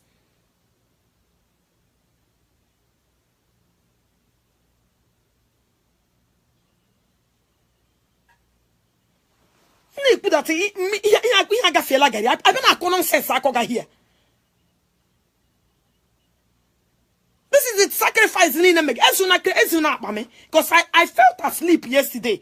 Please do not now. This is not the time to call me. Pikonu. No, throughout. When flights. That's why I was doing everything, showing everything. I want to because of their status in the society. I can everything. on a plane, you want a broom almost 2 hours from Dallas to Chicago. On a broom, Malandia, my banner train. Men not in a turn, I want to make you for them. Hey, Brabam. Get cash on my credit card, cash on my bank card.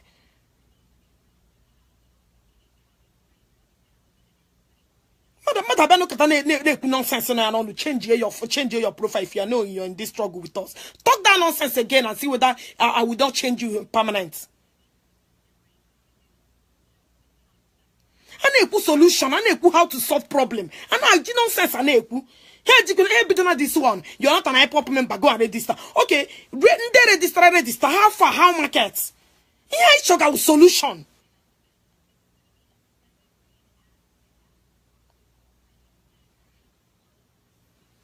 I solve a problem. People are here.